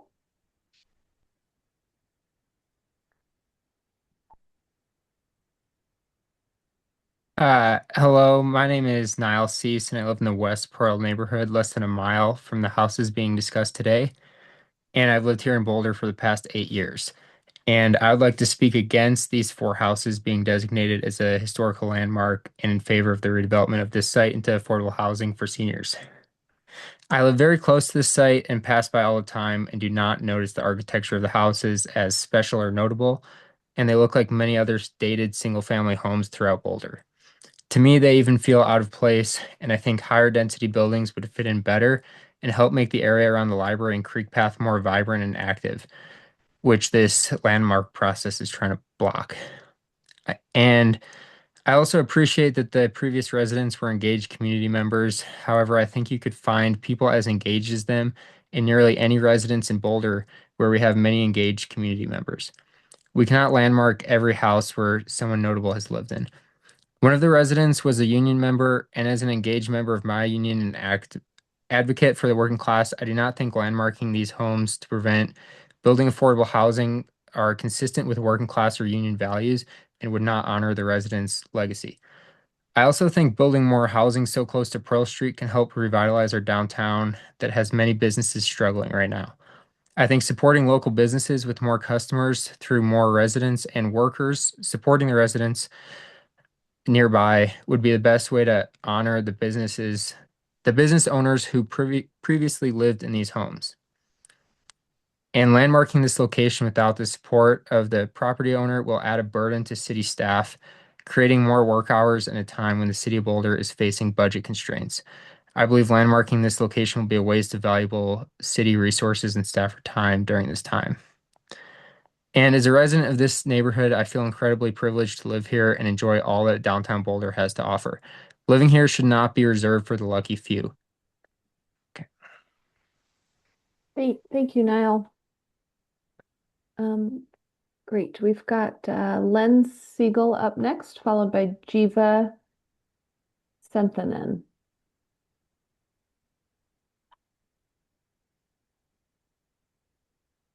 Hello, can you hear me?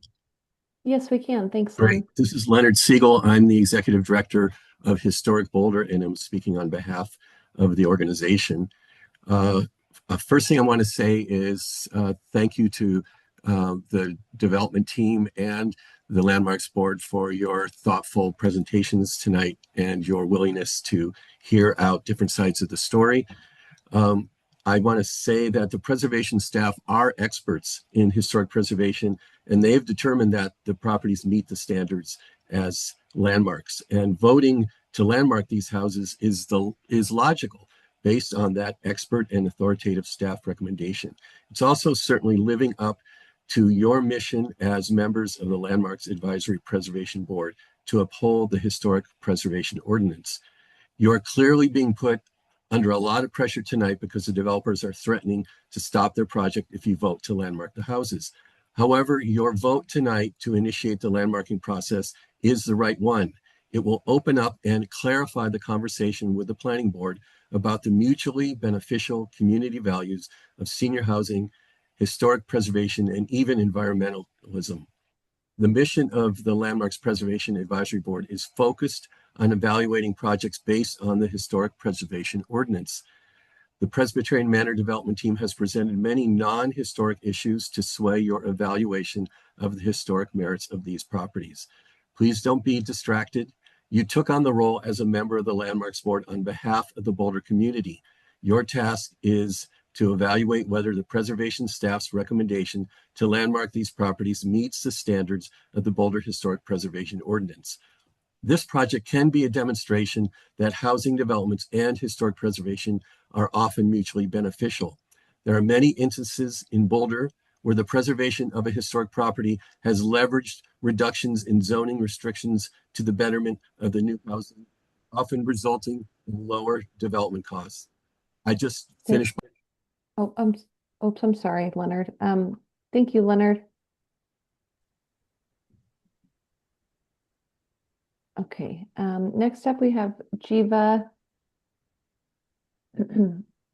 Senthanen, followed by Gavin McMillan.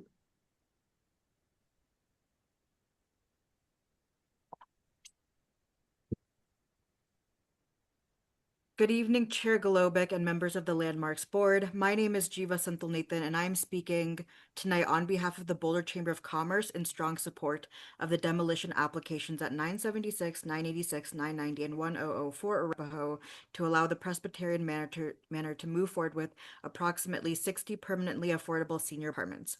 From the Chamber's perspective, this is not simply a land use decision. It is an economic sustainability decision. Boulder's long-term economic strength depends on housing diversity. Many of our seniors are retired educators, healthcare workers, small business owners, nonprofit leaders, and longtime residents who help build the Boulder we value today. When older adults are priced out, we lose stability, civic leadership, volunteerism, and local consumer spending that supports small businesses. Permanently affordable senior housing allows longtime residents to age in place, strengthening neighborhood stability and preserving the economic and social fabric our community depends on. This site is economic strategic. It is located in one of Boulder's most walkable and service-rich areas, across from the library and near retail, transit, and community services. 60 seniors living within walking distance of daily needs creates steady economic activity while reducing transportation and infrastructure demands. This is exactly where higher density affordable housing belongs. There is also a clear opportunity cost. Preserving 4 market rate rental houses serves very few households. Replacing them with 60 permanently affordable homes represents a 15-fold increase in housing impact on the same footprint. There is an important property rights consideration as well. The Landmarks Board has not initiated a historic designation against a property owner's wishes since 2019. Do these houses truly justify that action when the owner seeks it to create deeply affordable housing for seniors? Here, preservation would come at the direct expense of urgent community need. We respectfully urge you to approve the demolition application so this important project can move forward. Thank you for your consideration. Thank you, Jiva.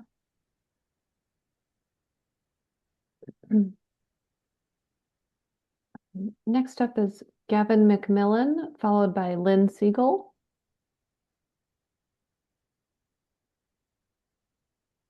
Oops, I'm sorry, Gavin. I accidentally just promoted you to a panelist. Hold on one moment, please. All right, I'm here. Can you hear me? Oh, sure. Go ahead. Hello? Yes. Hello? Oh, uh-oh. Gavin, we can hear you. It seems that you can hear me maybe, but I cannot hear you. Can I get a thumbs up? Okay, I'll start talking. My name is Gavin McMillan. I'm a Boulder resident, and I'll just start by saying, well, this is complicated stuff. The code's complicated. The development deal is complicated. The historic preservation question is complicated, and I want to first acknowledge that these are difficult decisions to make. And when we have competing interests of affordable housing and historic preservation, I think that's when your job and the discussion can be really difficult. So I'd like to thank the Landmarks Board, city staff, and Presbyterian Manor for your time and consideration of the issue on behalf of our community. I'm here tonight to speak in support of Presbyterian Manor's demolition application and against landmarking the 4 homes. Boulder has a growing senior population and a real shortage of affordable housing, and demolition approval tonight is a critical step toward creating 60 permanently affordable homes for older adults in really a perfect location. It's next to the Agewell Center, the library. It's a short walk to Pearl Street, healthcare, transit, the Boulder Creek Path. It's really ideal. So, Boulder often says we want to make more kinds of this affordable housing, and especially for seniors. And this is a great chance to make that happen. And to me, the decision is really about trade-offs. I don't think that preventing 60 units of affordable housing to save 4 houses is a good trade-off. So I also understand that Presbyterian Manor is willing to donate the houses, so that's just another a plus and positive in my mind. So for all these reasons, I respectfully urge the Landmarks Board to approve the demolition permit and allow the project to move forward. Thank you. Thank you, Gavin. Next up is Lynn Siegel, followed by Shelley Durkee.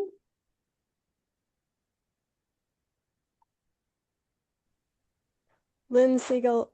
Yeah, I follow 5 city boards: Planning Board, Landmarks Board, Transportation Advisory Board, Open Space Board of Trustees, and Water Resources Advisory Board. When I can, which I can't tonight, Housing Advisory Board. I didn't think that these issues are supposed to be conflated, so I don't even want to address all the reasons. I'm 72 years old and I love living alone in my house. That's just fine with me. And I don't think it's a matter of that. I think and I don't think it's a matter of how much affordable housing we need, because there are plenty of LIHTC funds. They're coming straight from Don Trump, and they're coming straight to Boulder to build this place up as high and as every square inch as it can be. And there's plenty of spaces for elders on the perimeter. And this is a space that I use and I like. And I commuted to 25 years to Denver to be able to afford a house in Central Boulder. And I want to be in Central Boulder for a reason, because I like the housing and I like the architecture and I want to see it. It's a cultural aspect, a cultural asset that is irreplaceable. Irreplaceable. And I hope you really think about what you're doing here, because this is so useful to the people in front of the library. It's the prime area of downtown Boulder where people can appreciate this, not an exclusive group of seniors who can appreciate it. No, this is all of Boulder to appreciate these bungalows. Keep them. Great, thank you, Lynn. Next up is Shelley Durking. Oops, I'm sorry. Shelley, I think your hand went down, so if you'd like to still speak, please, there she is. Sorry, Shelley. Shelley Durking up next, followed by Emmy.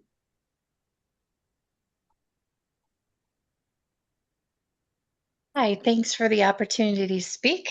I'm Shelley Durking. I'm the Executive Director of St. Benedict Health. We are the only 100% free clinic nonprofit organization in Boulder County.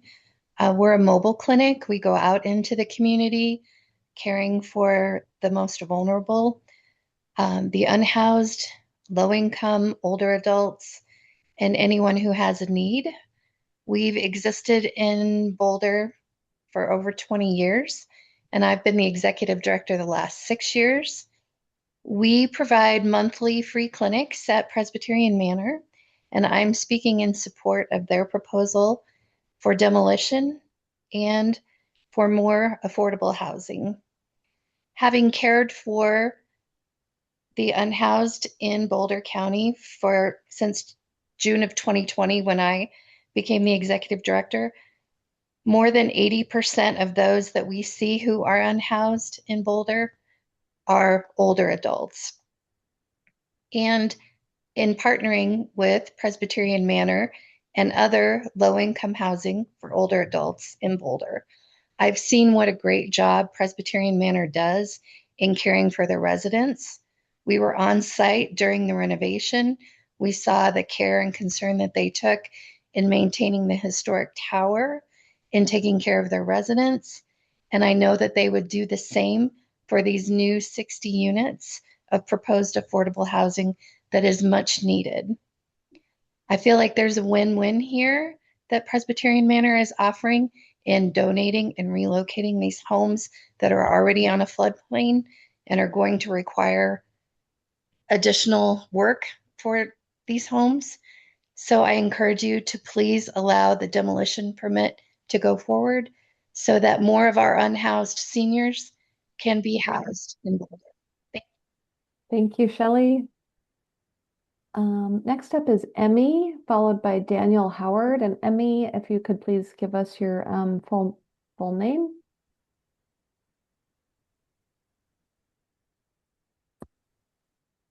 Hi, my name is Emmy Valentine, and I'm 17 years old. Thank you to the Landmarks Board and city staff for taking so much time to look at this carefully. I also want to thank the Presbyterian Manor for everything they've done for seniors in Boulder over the years.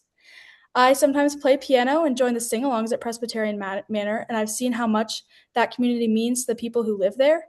It's not just housing, it's friendship, support, and a place where people feel like they belong. But I've also learned there's a long wait list. Boulder doesn't have enough affordable housing for seniors, and this project would create 60 permanently affordable homes in an amazing location near the library, transit, and healthcare. As a young person, it would make me happy to see older residents living here rather than preserving these houses that don't seem to offer anything to the community. Opportunities like this are rare. I respectfully ask you to approve the demolition permit so this project can move forward and help more seniors be a part of this community. Thank you for your time. Great, thank you, Emmy. Next up is Daniel Howard, followed by Kristen Lewis.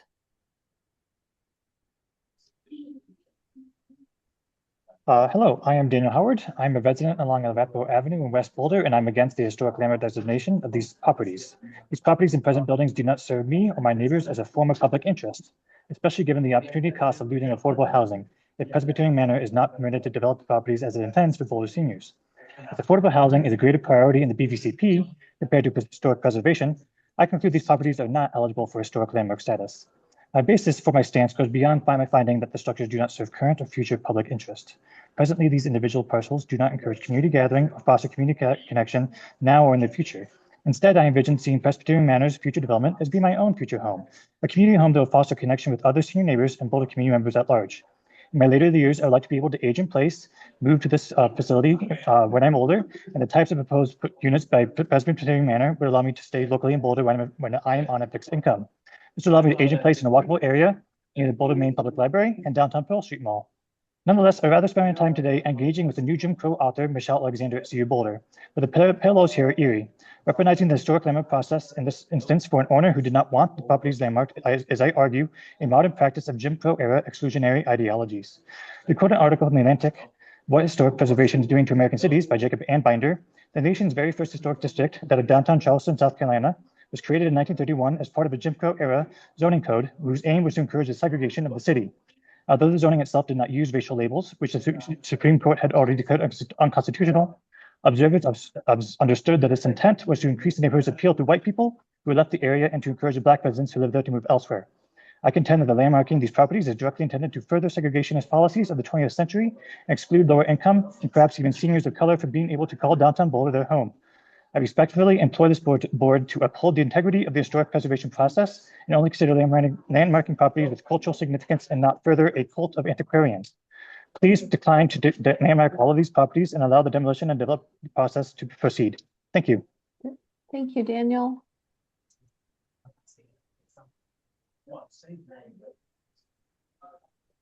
Next up is Kristen Lewis, followed by Gail Stromberg.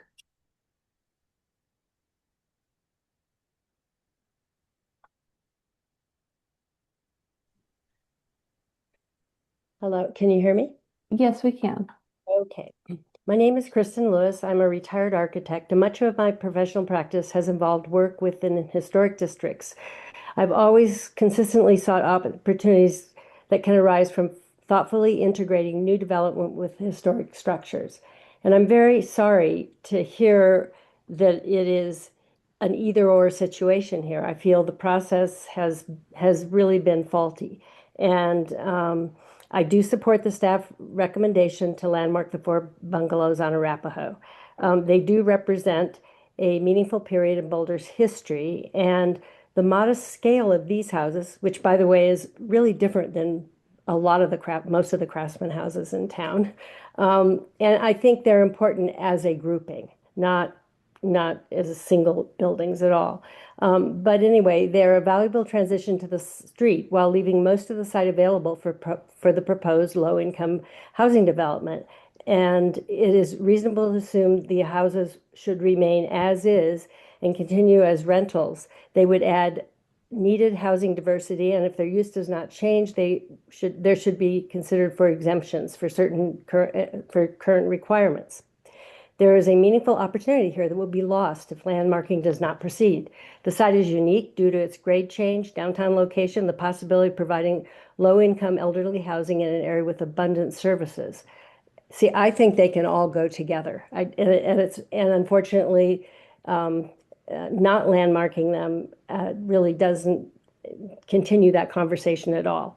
And anyway, the preservation staff are experts in historic preservation, and based on their research, they've determined that these houses meet the criteria. And I think we need to honor our past while continuing to support a vibrant and inclusive community. And so I really feel like there's room for both, and it doesn't have to be either or. Thank you, Kristen. Next up is Gail Stromberg, followed by Annie Becky. Well, it's going to get totally. Can you hear me? Yes, we can hear you, Gail. Go ahead. So I'm Gail Stromberg. I reside here at Presbyterian Manor. I worked for the Housing Authority of the City of Boulder, now called Boulder Housing Partners, for 23 years, and then retired and became a contract inspector for 4 years. So I visited many, many senior buildings in Boulder County, from north in Longmont up to Nederland, out to the edge of Superior. And in Lafayette, all the senior buildings they built. So when it came time for me to retire, I knew where I wanted to go, and that was Boulder House. That was Presbyterian Manor. Presbyterian Manor has an excellent management, has wonderful staff, has a board that is very responsive, and we have a community that's strong and engaged in different issues and active. I am part of the baby boomers, and I remember when John Torres would say, he was the director of Golden West Manor, that we have a tsunami coming. We have a silver tsunami. It's not just a small group.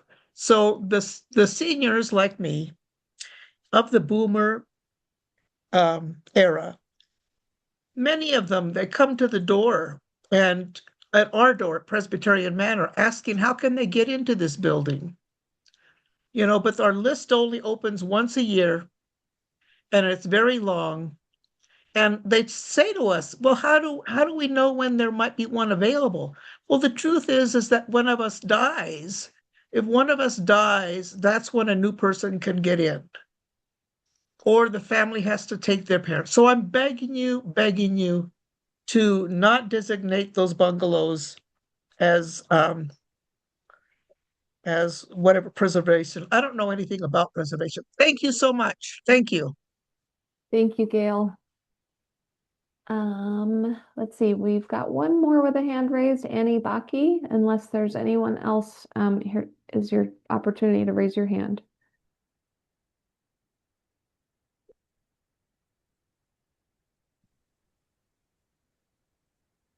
Hi there. Hi, Annie, go ahead. Hi, my name's Annie Bacci. I am the CEO of a homeless service provider in Boulder called Together. We actually work with youth and young adults experiencing homelessness, but we're very familiar with the shortage of affordable housing in this community, especially for seniors as we see that population growing. So I want to thank the Landmarks Board and city staff for taking the time and care that you've given this issue. And I want to thank Presbyterian Manor for their longstanding commitment to providing quality, affordable housing in this community for seniors. I am here to respectfully seek support for approving Presbyterian Manor's demolition application. We have a well-established need for affordable housing, especially for seniors. We've heard about the years-long waiting list here already. I also want to speak to the location of this for affordable housing in our community.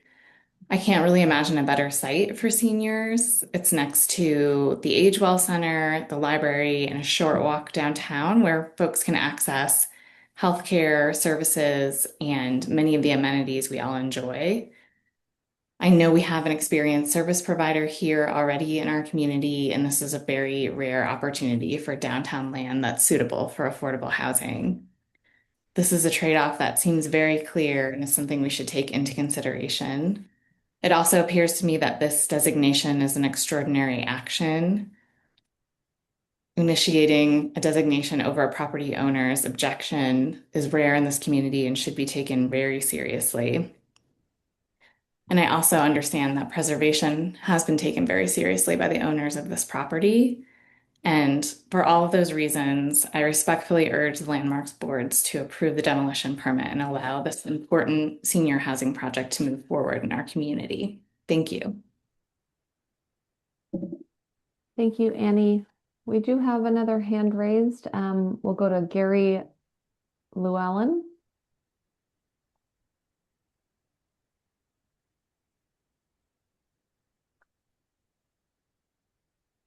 Gary, go ahead. You've got 2 minutes. Yes. Thank you for the time. I too am a very lucky and blessed resident here at Presbyterian Manor. I speak in favor of the demolition permit because even though it's so tempting to close the door behind you and just keep things the way they are, the need is so great that I've experienced that recently in my life, trying to find a place. I was raised here in Boulder since 1967 in third grade. I raised my children here, and it's just a real blessing to be able to be here and to enjoy this community. So I just wanted to say, even though it's tempting to just, close the door and let everybody else worry about it now that I'm in, we really need to open up these 60 places. And I look at these 4 Craftsman style bungalows every day, and it seems like it would be a terrible trade-off to slow this process down or to stop it for those 4 houses. Thank you for your time. Thank you, Gary. I don't see any other hands raised at this time.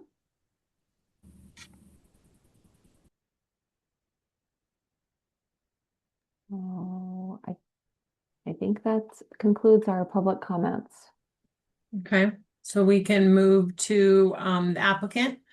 You will have an additional 3 minutes if you'd like to respond to anything that was said during public comment. Would you like to respond?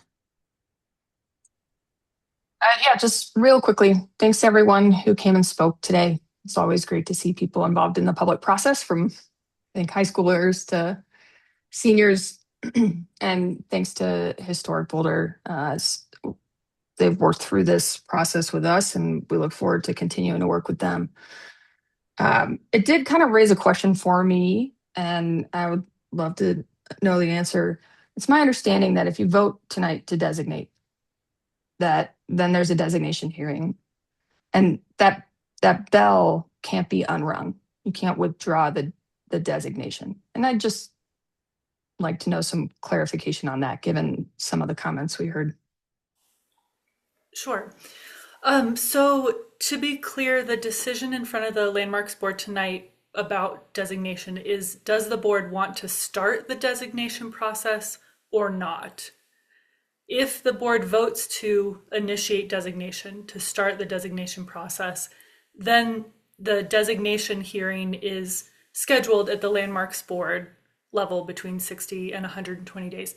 At that hearing, the board then decides, do we recommend approval of the designation to City Council, or do we recommend denial of the designation to City Council? And then it goes to City Council after that. I also heard some comments assuming that tonight was the decision about whether these properties would be designated. And I just want to be very clear today is, does the Landmarks Board want to start that process this evening or not? Catherine, did that answer your question? That was helpful, yes. Mark or Alex or Tom, I just want to make sure you all didn't have anything else.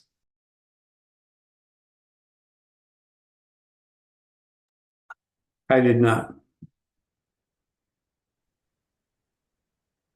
I don't either. Okay. So we move to board discussion. Let's see, just trying to find the paperwork.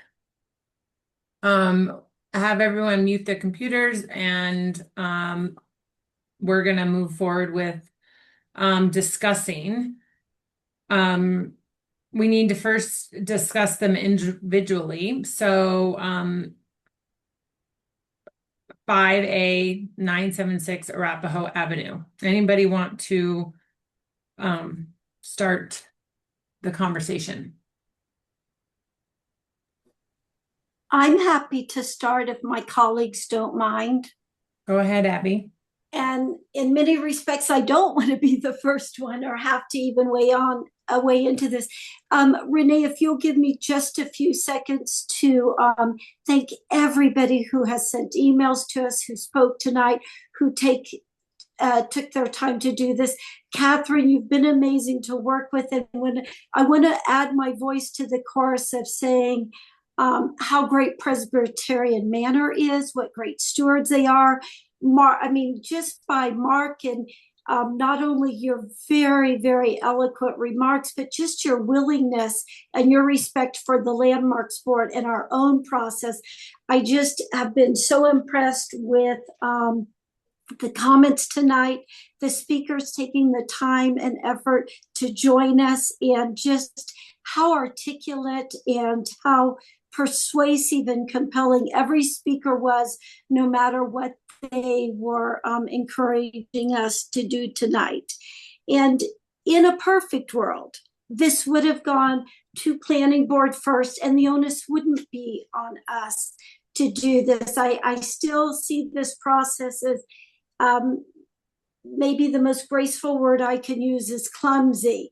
And so I feel like it's unfortunate that that process, even though it may be going on a parallel path now, really didn't start first. And I heard and was moved by all the voices talking about affordable permanent housing for seniors. As someone who's well into my senior years, I hear that, I applaud that, and I do that. But likewise, as I scour the preservation ordinance, I don't see where we have the luxury to vote simply by believing in a noble mission, or, you know, we in the 8 years I've been on the board, and the 12 years prior to that, when I used to come and speak to the board on behalf of Historic Boulder, use is not something under our purview, but I heard that and I appreciate it. And I think because of where this process is, I'm sorry, Renee, I've already lost the address that's first up, 968? 976. I wasn't even close. 976 Arapahoe Avenue. Because of the process, and because tonight, what is before us, there's the perfect world and the real world. And before us tonight is the first step in a 3-step process of potential designation of this one house, 976 Arapahoe Avenue. And because of staff's recommendation, I will be supporting it tonight, because I think it gives us that chance to find out planning board's invaluable input. And as we all know, there are many examples throughout Boulder where designation does not preclude future development.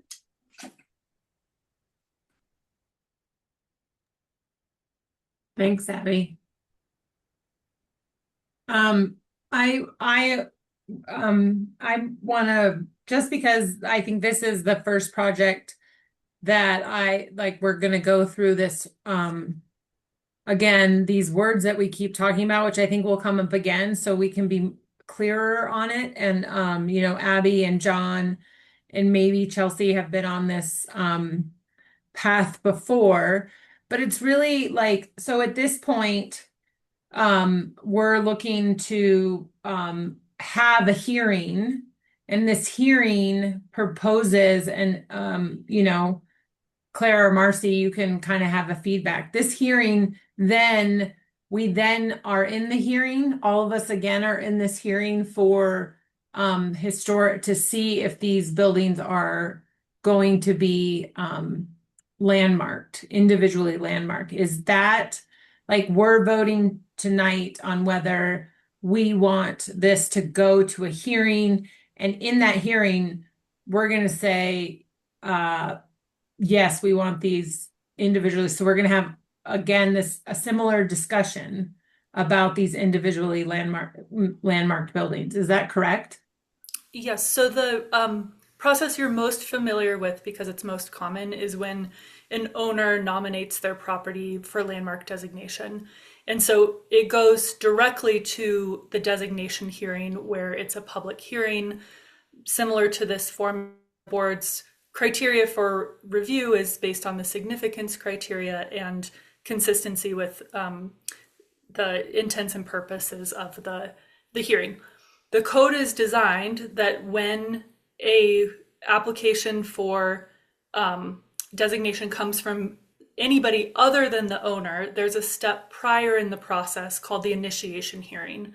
That's what is happening tonight, which is a longer list of criteria to consider in a legislative format to say, does the board want to start that designation process or not? And so let me put maybe up on the screen the options in front of you tonight, just to be very clear about what the potential outcomes of this hearing is. So the first one is the board could vote to initiate designation of the property as an individual landmark by adopting the resolution. That would start the landmark designation process, which means that we would schedule a hearing in front of the Landmarks Board for that designation hearing between 60 and 120 days. So that's the end of April to the end of June. Your second option is to not initiate landmark designation. In that case, the stay of demolition would continue until the end of March. And if the board doesn't take action before that time, then the demolition applications are automatically approved. The third thing you can do is proactively approve the demolition applications tonight. The process ends for historic preservation, and that approval is valid for 1 year and cannot be extended.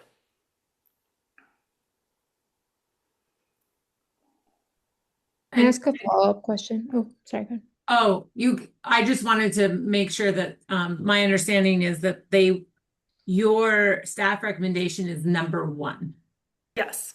Okay. Chelsea, you can go ahead. Okay, just a clarifying question on this process, since this is different than what we usually go through. We haven't had a lot of these go through this process. Usually applicants withdraw because they're scared. But I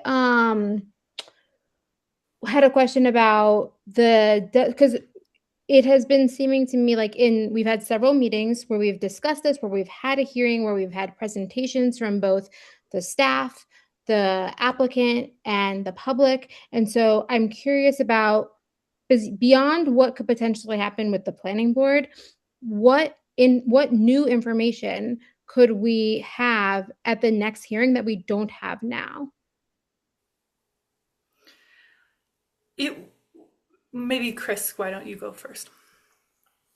Sure. So I can't really answer the question, like what new information might you have at the next hearing, but the rules that you apply are different.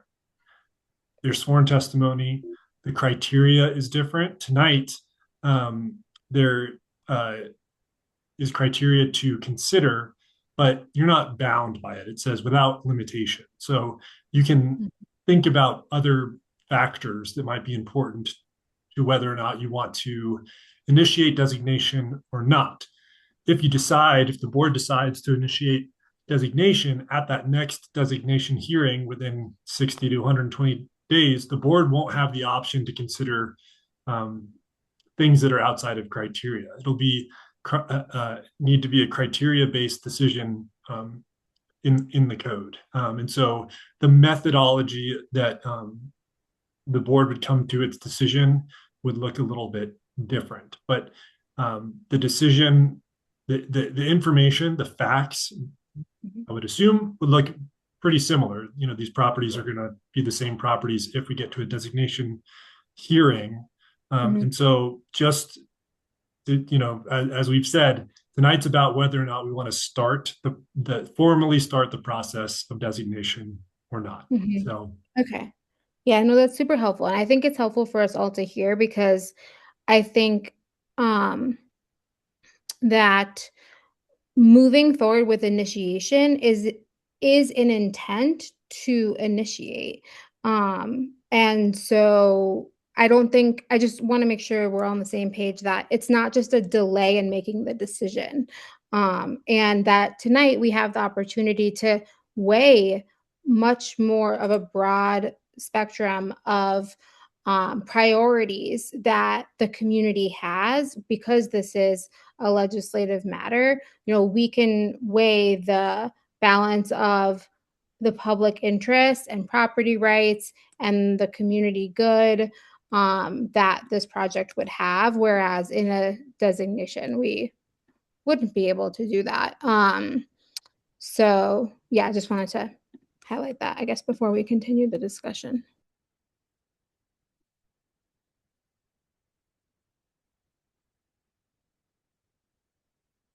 Michael, it looked like you had your hand raised. I did. I was waiting. So what I heard in a lot of the public comment, which it's kind of hard to not be influenced by to a certain degree, although Abby, I think, put it correctly that it's really not our purview to expand opportunities for housing. It's really not. And I would challenge the development community, whoever, all of the people that spoke in favor, that they need to initiate housing all over Boulder, not just in these historic sites. So I sort of think Abby is on the right track there. But and I'm going to ask this is a question for Chris or for Marcy.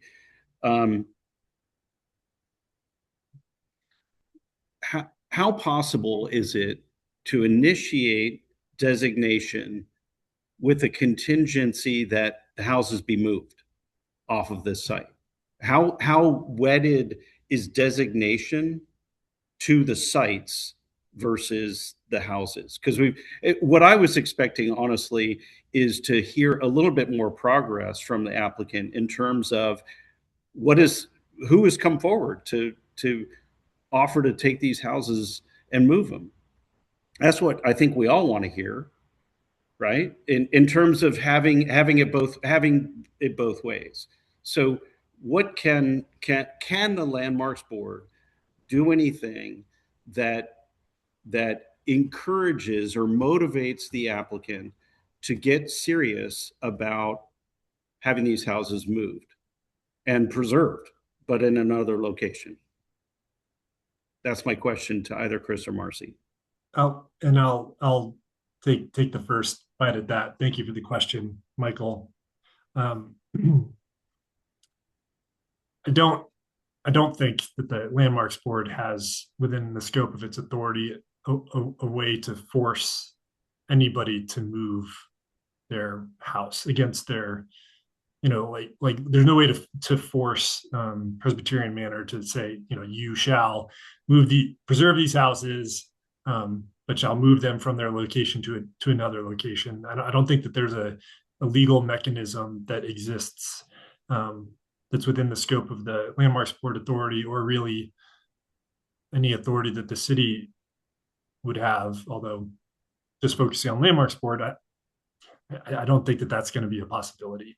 Can I amend that? I mean, what I would understand the process to be is that they would be designated, and then in the eventuality over time, and we're talking about a compressed schedule of time, that there might be a landmarks alteration application to move them, to make way for, I mean, if there was a more prolonged process, that happens, does it not? That would be the process, and that's what I understood, Michael, your question initially to be. So the designation is the property, the building, its features protected, and then any changes, whether that is, any exterior changes, including relocation, that's reviewed through a landmark alteration certificate. So it is more of a two separate considerations. One is about protection, two is how a building changes over time. Thanks. Okay, sorry, another clarifying question.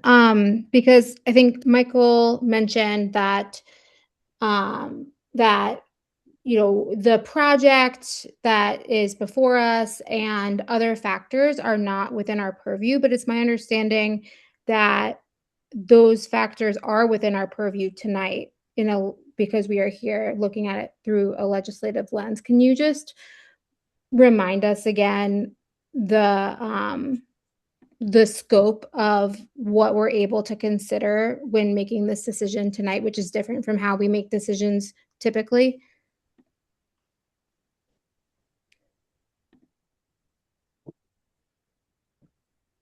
Right, Marcy, that was for you. Oh, I'm sorry. I thought that was the code criteria question that Chris was. So, sorry, your question was about the board's purview this evening and how it's different than like your typical. Yeah. Yeah. Yeah, because I think there's there were some comments made about how we have to look at the criteria, but that's actually not the framework of like, obviously that's part of the framework of decision making, but that's actually our scope of decision making is much broader when we're here under legislative intent. And since we have some board members who haven't been through this before, if you could just remind us again of what we're able to consider beyond the criteria that we normally do. Yes. And Chelsea, you're correct. The board can consider any factor in its decision this evening. And that's very different than every other hearing you all see, whether it's a landmark alteration certificate, demolition hearing, landmark designation. Those are all quasi-judicial with specific criteria and findings. And so this is the one point in the process, the one type of hearing the Landmarks Board sees that is legislature. Thanks.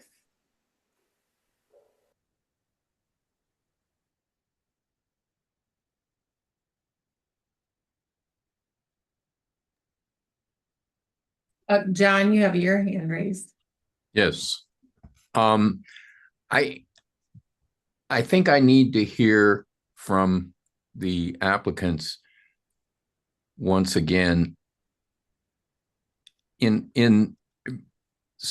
Since we're in this stage of legislative discussion, which we only get this opportunity to do, I want clarification on the issue of not designation, but just initiating the process of designation.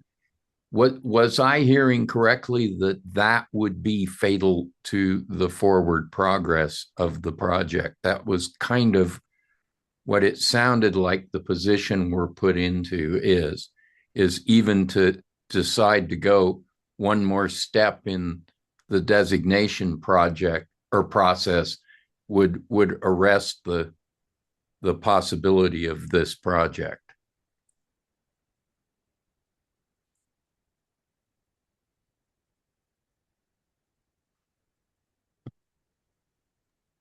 Renee, should we ask the applicants that? Oh, I'm fine with asking the applicants. Okay. I think Mark should take this question. He's able to speak on behalf of the board. Okay, thanks, Catherine. See, come on. Okay, yes, if indeed that you move forward in the event of designation, we will not move forward with the proposed development. Okay, but that's as you're saying, the event of designation. Right. So were we to vote tonight to initiate, which is initiating a process that also extends the period of alternative discussion on how, well, it expands the types of discussions that your side would have with other parts of the city process, and consequently could yield options that we don't even have access to through our process. If we were to do that, is that the point when it completely arrests the process or the project, or does it have to go to full designation? In other words, we've come to the point of saying we're going to recommend to the city council that this be a preserved group of houses. Yes, if that is your recommendation, that essentially you want to designate these houses as historic, we will not move forward with the proposed development. Okay. And to answer a question that came earlier, we have had someone who's come and looked at one of the houses, and we've not marketed them at all because it hasn't been approved. we've come to you to say this would be our proposal. And if indeed the demolition permits were approved, we then would offer those houses to be donated. So that's one of the reasons you haven't heard anything from anyone, is because no one has said, hey, we have 4 houses, historic houses per se, that are available. I think it's fair to say, and Mark, correct me if I'm wrong, if the vote tonight were to initiate designation, and seeing as the next meeting is quasi judicial and you can't take into account all of the support for the affordable housing, it would be our conclusion that the designation would occur and that continue to spend resources from a nonprofit on additional design work and a project that seems as though it won't happen wouldn't be a good steward of the nonprofit's financial resources and time. And we think that together we have discussed option after option after option. And to Chelsea's earlier comment, I'm not sure what other information that will be gleaned out of any other meetings. And you've seen some of the same slides over again. And we've met with Historic Boulder, we've met with you, and really think that we have hammered out what could be a good win-win for both of us in keeping those houses, but allowing them to be donated and still go forward with what we think is a very vital project. Okay, thanks. I think that's the clarification I'm asking for. Okay, thank you, John. It's a good question. I appreciate the opportunity to have this discussion a little bit too. Yeah, I mean, it's hard that we're on this like virtual. I always feel like it goes, when we're all together. But we're stuck between this really interesting dynamic, right? Because if we initiate the conversation, and I've heard this brought up several times, there is a board meeting for planning board on April. And that allows planning board to take a look at this in a different light than if we were to not create almost like another stay on these buildings to create an opportunity to again work with a conversation about what we do with these buildings. Is that like, I just kind of want to water it down and get to like a place where we can get into the nitty-gritty of it. I know Chelsea has her hand raised, and sorry to jump in, Renee, but I think I don't think it is initiating the designation just to extend the stay. I think if we conclude as a board that these houses are worth, or the one property that I guess we're really talking about right now, 976, right. If they are worthy of designation, it would be our intent that we designate them at that hearing in whenever it is, in between April and June. I don't think it's just to afford the applicant more time to come up with a solution. Okay. That's what I think. Sorry, Chelsea, I know you had your hand raised. No, that's super helpful. And Michael, I agree with you. And based on, and Marcy and other staff can correct me, but based on the lengthy conversation we had at the beginning of this meeting, it seems to me that planning board, the thing that they can do is recommend initiating designation, which is what we're already doing right now. or like have the opportunity to do right now. So it essentially just like, even if like planning board may not do that, they may say, we don't like these buildings, but they don't actually have any power, it sounded like, to recommend demolition. They just have the power to initiate or to recommend initiation. So it's essentially just delaying what we're already doing. And Marcy, like, others can please correct me because I'm somewhat confused about it. The curious thing I have about that is what we just heard from the applicant is that if we initiate designation tonight, wouldn't they then withdraw their application to the planning? There would be no planning meeting because they're telling us they wouldn't move forward with the project. So I guess I would like to hear that from the applicant. Is that true? That That's what I asked. That's what yeah, he but said. I heard that. So there would not be a planning meeting for this project, for this proposal. Catherine, can you answer, in terms of like the planning board concept review, those pieces? Yeah, I believe their plan is to cancel that concept hearing because they can no longer get a project of the scale needed or get the parking required to remain in compliance with the financial. And so if the homes remain, all of the studies we've been doing over the last year of the property doesn't allow both things to happen on this site. And so they wouldn't continue to spend resources. They would withdraw their application for the planning review. Since you mentioned the parking,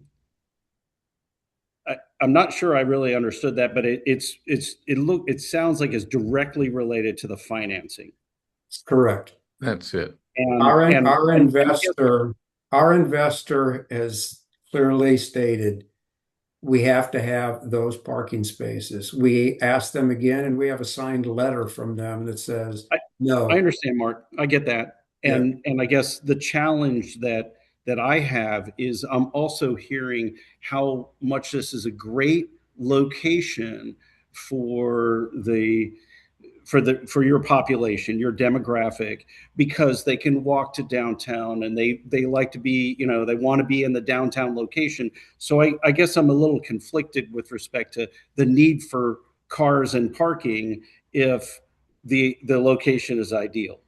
And I guess I would challenge your investor. I don't have really the resources to do that, but that rubs me really the wrong way. And I know that's out of your hands, but I would say find another investor. I don't. It's cheeky. It's cheeky for me to say that. But if we're allowed to say, can answer that one. If we're allowed, if we could get rid of parking, we would. Sorry, if we're allowed to consider all of the things, and we are no longer restricted to the blinders of historic preservation, I think I'm allowed to say that comment, that the parking part is really what's bothering me more than anything, because I just think that's the opportunity to save the houses on this site is what I'm hearing too. Catherine? Yeah, I think it's a very fair comment, Michael. And I too would love to change the number of cars in the parking. I think there's two pieces of information. So the tax credit partnership that has this parking requirement is a 15-year partnership. And it started in 2022.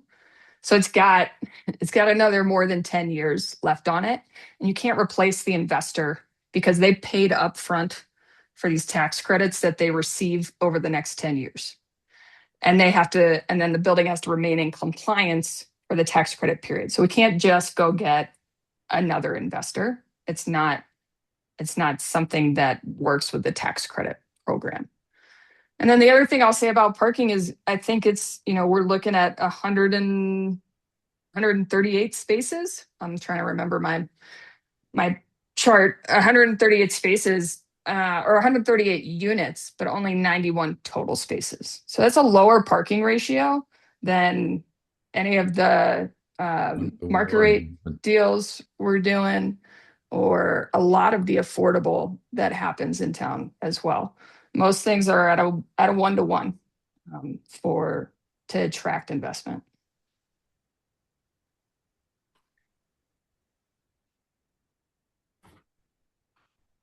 I think that we have to very quickly use the opportunity afforded this legislative status in this discussion and address as a board the process that we find ourselves in. And it's something that I've been feeling and saying is that to be put, our charge is to look at and determine the validity of preservation when brought before us in that sense. But what has happened is the process of demolition has landed on us first over and over again.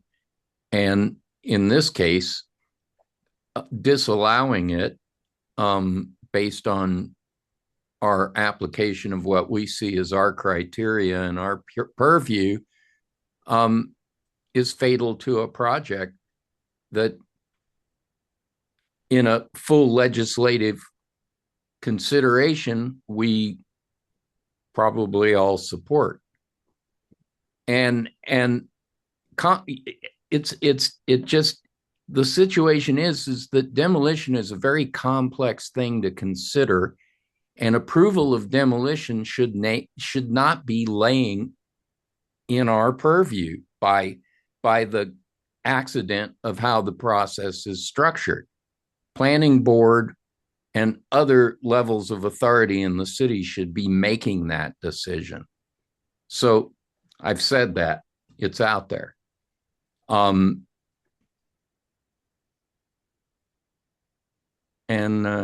I'll let the discussion continue.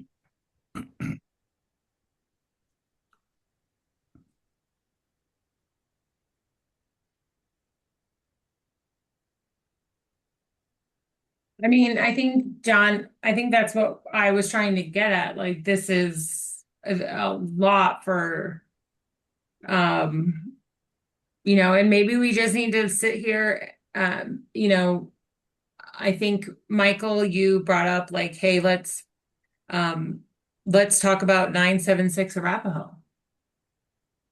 You know, like, the problem is these four buildings together, I think, are stronger than them individually apart, but we cannot consider them, and Chris will come on here in a minute, I'm sure. We cannot consider them as one piece. And so do we sit here and talk about 976 Arapahoe and bring it up on the screen and talk about how and why we think this building could strongly get a landmark designation? Chelsea, you're Jay, I mean, just like, let's speak candidly, because I don't know if we're going to get anywhere if we don't. So actually, I can jump in on that. My inclination is to take no action. Okay. Because it's not resolvable from the standpoint of where we find ourselves to make a definitive call either way. Okay. Chelsea?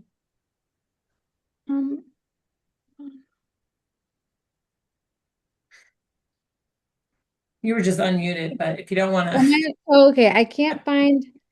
Oh, I'm unmuted. Okay, sorry. I couldn't find the window where you all were sitting. Okay. Yeah, I'm happy. I'm sorry, Chelsea. Do you mind if I jump in real quick? Oh, sure. Just to address something that John just said.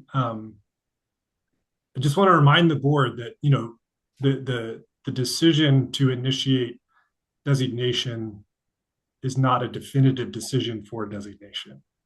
So just from a legal standpoint, if the board decides to initiate designation, nothing is definitively decided. And the record, which part of an attorney's job is to protect the record, does seem to be a bit unclear right now as to what the applicant's intention would be if the board tonight decided to initiate designation, which is the start of the formal designation process. It sounds like perhaps there's some confusion as to whether that means their project would go up in flames, or if hypothetically we got to a designation hearing, if tonight we initiated designation, you initiated designation, and then we got to a designation hearing, and then the property was designated, if that would be the trigger that would make this project go up in flames. The record seems to be unclear on that point. And so I just wanted to point that out, because the definitive action tonight kind of would be not taking action, which means the demolition permits would then issue. So just wanted to point out what I'm observing here, and then just clarify John's statement about definitive action, because initiating designation is not a definitive action. Okay, understood. It doesn't change my inclination in terms of what I just said. Taking no action is to me, it's preferable than going ahead and voting demolition, because that says that there is no historic value or preservation value or community benefit to preserving these things, which is not, in my understanding of this in its wholeness, the group of four, which I'm not supposed to be considering in this specific instance of the addressed property. At the same time, it's a legislative matter now, and the urban designer in me has to consider the grouping as opposed to the individuals. So my inclination is still to advocate for taking no action at this point. Throwing that out. If I may, just to clarify a little bit what Chris was saying, is if there indeed is the initiation of designation, that is an intent from our perspective on moving toward designation. Yeah. Therefore, we would not go forward with the project. And maybe Marcy, you could step in and make a little bit, just like a future, like if it is for intent to landmark it, these individual landmarks, what, like, there's a whole different criteria than what we're looking at tonight, or is there similar criteria, and then we're ramping that criteria up a bit? Yeah, so I'm hearing an assumption that if the board initiates the designation process tonight, the properties will be designated as individual landmarks. And I just want to clarify that that's incorrect. It's a vote tonight is to start the process, which means that you feel that there's merit and there are reasons to start that process. The designation hearing is its own quasi-judicial process and public hearing with the criteria in the code. And the Landmarks Board is not the ultimate decision maker. You all make a recommendation to the City Council. So I just want to clarify, because it sounds like there's an assumption that if the board votes to initiate the process, therefore the properties are designated, and there are two distinct steps with two different review bodies, City Council being the ultimate decision maker, that would need to occur to decide the outcome of the designation.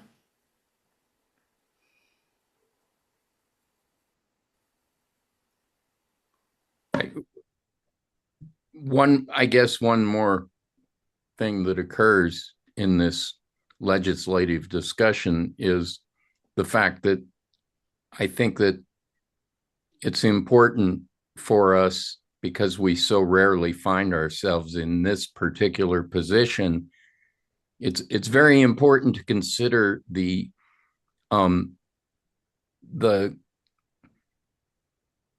implications of initiating against the wishes of the property owner, and particularly a property owner of this type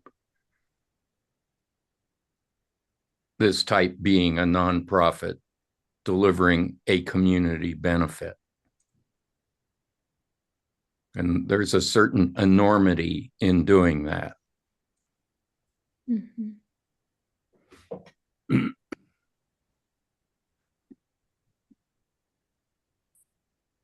Abby and Chelsea, just jump in.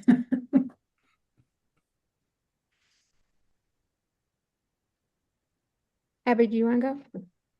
Thank you, Chelsea. I didn't know, Renee, if you had seen I'd raised my hand. This is hard. This is challenging. And John, you know, I have so much respect for you, and I hear your thing about the inclination to take no action. I personally can't do that. I think of the time and effort that staff has put in, the recommendations, the time and effort that the applicants have given us to see the property and then discuss it additionally. You know, we've now really are getting pretty familiar with this property and the houses. And for me personally, I would like to vote on, I mean, there might be a motion to vote for demolition. There might be a motion to initiate. But for me, I think that's the path I'd like to see us travel rather than taking no action, because, you know, serving on the Landmarks Board, there are sometimes very hard decisions. And I think this proposal and the noble efforts of these applicants is one of the most challenging decisions I've ever had to make while serving on the board. But I personally will try to plow through for each property and do what I think we're being asked to do tonight. But, you know, we all have the luxury to vote the way we want to vote once there's a motion before us. Renee, I do want to say you said something very interesting, and I think staff has done a great job since we've had this pending before us since December, is that we have to vote individually on the 4 properties, but there is a beauty and strength in the collection of them. And I think one of the reasons I will also be supporting staff's recommendation tonight on 976 Arapahoe Avenue is I would really lament losing that rhythm down that block that these houses have, and then ending as you get further west with the former church. So there is something about that rhythm and the 4 together, but I think we're more than capable of voting individually on each house, knowing that for some that may be a thread throughout our votes. Okay, Chelsea, on to you. Okay. Yeah, I just really want to thank, it's been a while since we had the public hearing, but I just really enjoyed hearing from everyone and having people tell our stories about what these houses mean to them and what they don't mean to them, and what it would truly mean to have more affordable housing for seniors, which is something that we have the authority to consider in our decision tonight. And I know that like our criteria and what we're looking at is really subjective judgment. You know, we can have one architect that says this is absolutely not significant, and another that says this absolutely is. And that's why it's not easy for all of us. I don't admire the positions we're all in. I wish it wasn't the case, but at the same time, I really like take this responsibility so seriously and want to put as much thought into it as we need to make the right decision, not just for us as Landmarks Board, because I feel like that's kind of where I feel like I'm missing a little bit of the conversation tonight. Like we have legislative intent. We need to look at the community needs outside of historic preservation and consider those as we make our decision, because this is much more than just our standard process and criteria. So yeah, when I look at the degree to which those criteria are met, like here, whether it's the, our criteria for designation or our legislative criteria, which in part states that the city council does not intend for this to preserve every old building in the city, but instead draw a reasonable balance between private property rights and the public interest. And I just find it impossible to not find that affordable housing, 60 units of affordable housing for seniors isn't in the community's best interest. And also knowing that like historic preservation is not, if it's only something we as a board enjoy, then it's not really worth having, because the community needs to buy in. And I mean, we had 18 people show up here in support of demolishing these homes in to have this housing, and only 5 who supported designation. I think we really need to take that and other comments into consideration. So particularly in the absence of broad community support, and we're also being asked to weigh this against the private property rights and against an applicant who has made substantial efforts to find alternatives, probably more so than any other applicant I've seen in the 4 years that I've been on this board. So like, I just think any criticism of them for not going far enough is, I don't understand that. Yeah, like they've tried to explore ways to incorporate the buildings. They've walked through every single approach they have tried to make this work. It really seemed like they would love nothing more than to not have their project be, in our hands. So they have done everything that they can to make it work with the buildings there, and it just simply doesn't work. And they're offering to donate the buildings, like going to great lengths to keep these houses for those who think that they're important enough to keep.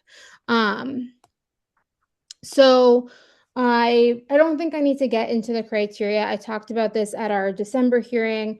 Like, if we're looking at the criteria, I don't find these houses meet the standard of landmark designation. When we look at it one by one, like the builders and architects are unknown. The past residents, yes, they were members of the community, but there's really not a lot of evidence that the contributions made like rise to the level of historical significance.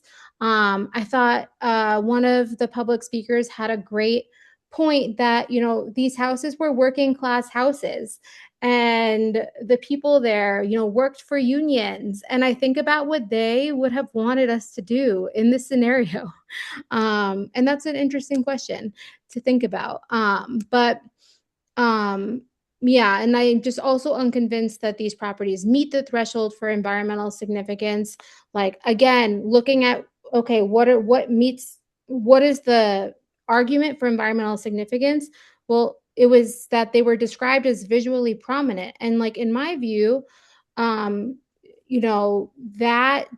term doesn't establish any meaningful value. Like, simply being visible from the street is not the same as defining the character of a neighborhood, by which a lot of people here showed up tonight and said it wasn't defining for them.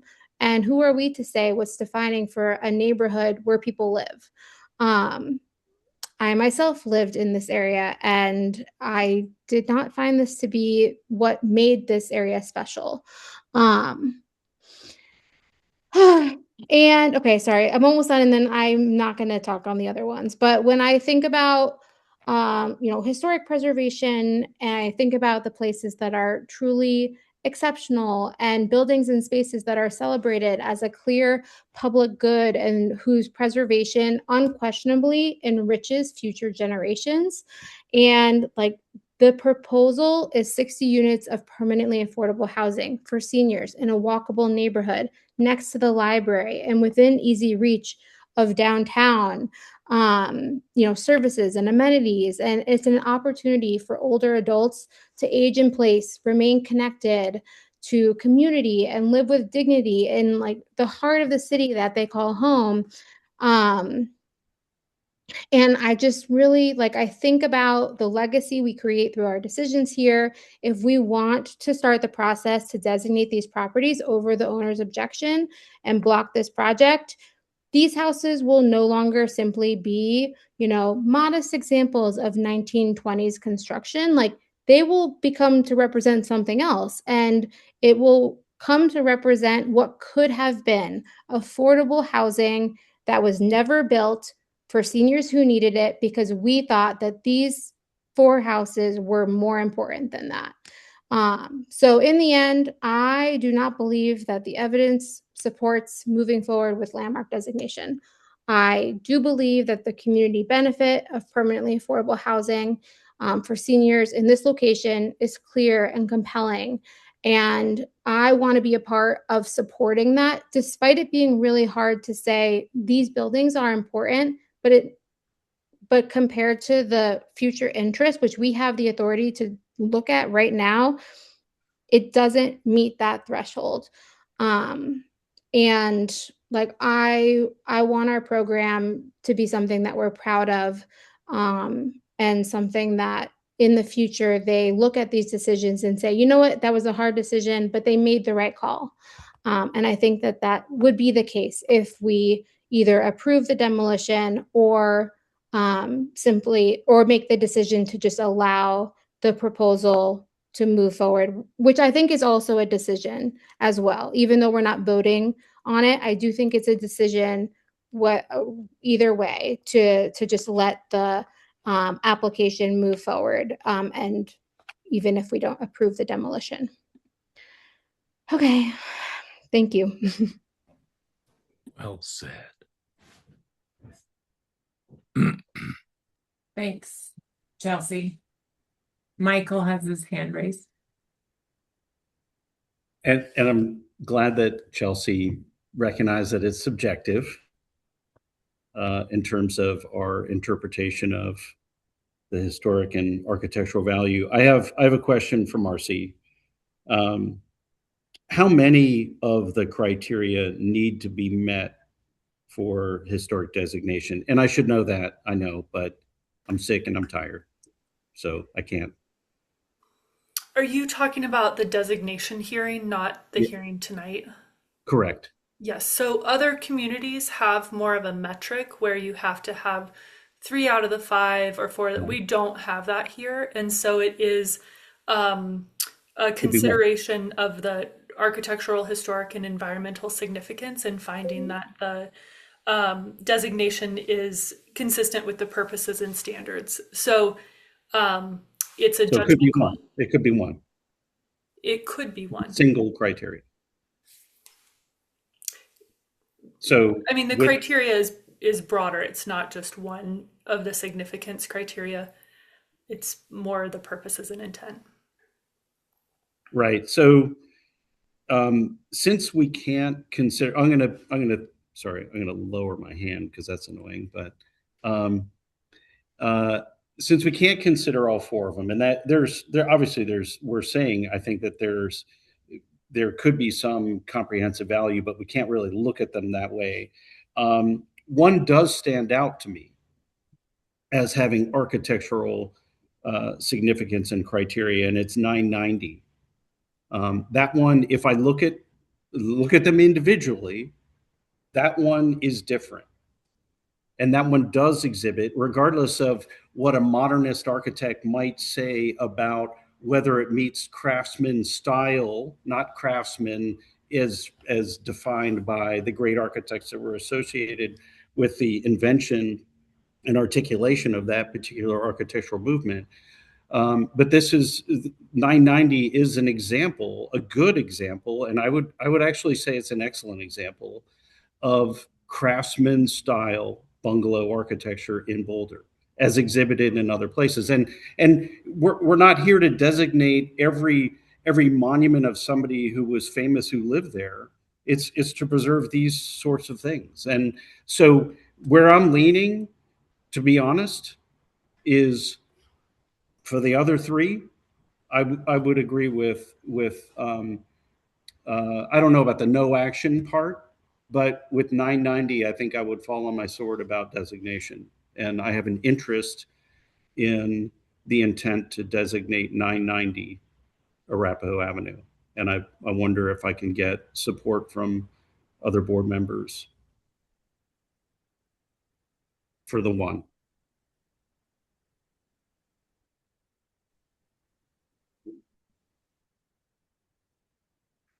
I'm just going through the memorandum from staff.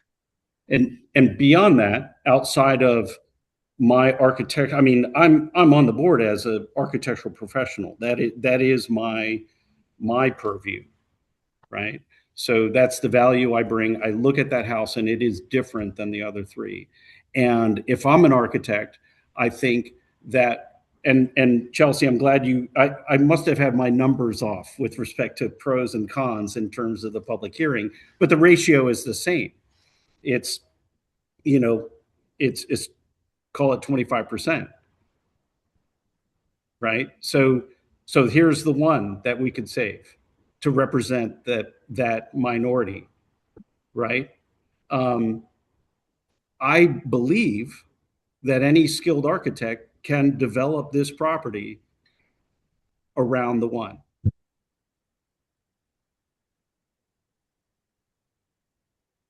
And still get the parking, still get the 60 units. Mm-hmm. Can we see what the applicant says? No, Chris, you can comment on that, but I think I appreciate what you're saying, Michael. But in terms of procedure, each of these properties have to be considered on their own for the purposes of making a motion, since the board moved to have this hearing tonight for each of these properties. And so I would caution the board against sort of making conditional motions or things like that. But it's not conditional, is it? If and let's just go down this path. If I was to make a motion, and who knows how the vote turns out, but if I was to make a motion to initiate designation for 990 Arapahoe, isn't that what we're talking about? Each of these properties deserves its own motion. Right. I guess what I'm saying is that when the board started these deliberations, I believe Renee kind of announced that it was for 976, and so we're kind of still in 976 go down the list. land. And so I would just take them A, B, C, D, and then the board can vote how it wants to vote on each of those. But in terms of talking about the different properties, I understand it's difficult. There was one staff presentation, there was one applicant presentation, and then we have four different properties to consider. But I would suggest that the board perhaps consider, once it's done deliberating, consider, a motion for item A, then B, then C, then D, just so the record is very, very clear. Yeah. So that we know what's happening, the applicants know what's happening, the community knows what's happening, and so that's what I would just kind of say at this point, is that just making sure that we're taking them kind of one at a time, even though I recognize that is hard. So I mean, I think 976 Arapahoe Avenue. So let's keep this page up here. Marcy or Claire, whoever's running, because 976 Arapahoe Avenue, is, has a different base floodplain elevation than the others. And so this has a different, I feel like this one has, if we're going to designate this, to bring it up to a standard and life safety issue at this point. I think this one is, I would be in favor of not doing designation on 976 Arapahoe Avenue. Renee, are you Making a motion. making a motion? I think you should. I nominate you to make a motion. Well, shoot. Well, so it's between do not initiate and approve demolition, right? So these are our decisions. There's 3 points. Right. So do not initiate designation. So, but this doesn't designate demolition. So yeah, not 3 and not 1 on 976 Arapahoe Avenue. And let me be clear, like I have a hard time doing this over the owner objective of landmarking, because I think if we're in a tough position. We really are, because we are the first people in the city to review this. And I think they all hold a criteria for, creating a scape that we really all participate, I think we're all here because we love these type of buildings and we love discussing this every month about these properties. And so, so I'll make a motion. Man. If you want to do it, if you don't want to. Yeah, I was going to say I would, but I don't feel nearly as conflicted. Excuse me.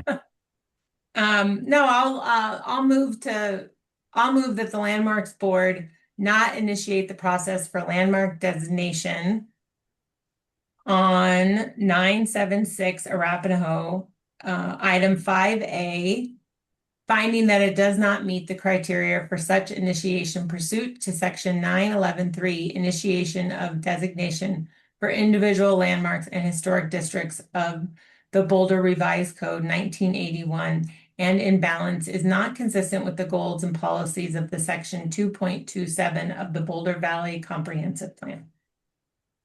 Do I have a second? I will second it. Sorry, Chelsea. Thank you, John. We will do a roll call vote. John. Aye. Chelsea. Aye. Abby. No. Michael. Aye. The vote passes 4-1. Renee, did you vote? Oh, aye. Sorry, you're right. I didn't vote aye. Now we can move on to item 5B, 986 Arapahoe Avenue. Can we have So this is the Craftsman Bungalow, owner's name, Les per Scott, for me, let's 986. Okay, I'm just pulling up my notes. Does anyone else want to talk about, does anyone feel, Abby, why don't we give you a little, I'm putting you on the spot, but how do you feel about why you feel you're going to go with staff's recommendation on this bungalow for historic designation? And then can I have Chelsea state? I just kind of want to hear everyone's view on this one because we're moving forward, unless we all want to just make motions.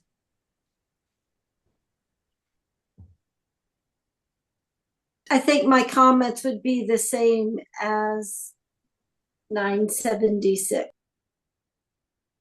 Mine as well. And mine as well.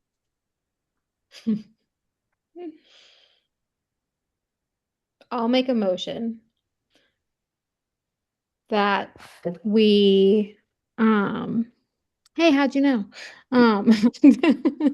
That we, can you pull up the do not designate motion? Okay, I will make a motion that I move that the Landmarks Board not initiate the process for landmark designation, finding that it does not meet the criteria for such initiation pursuant to Section 9-11-3, initiation of designation for individual landmarks and historic districts of the Boulder Revised Code 1981, and imbalance is not consistent with the goals and policies of Section 227 of the Boulder Valley Comprehensive Plan.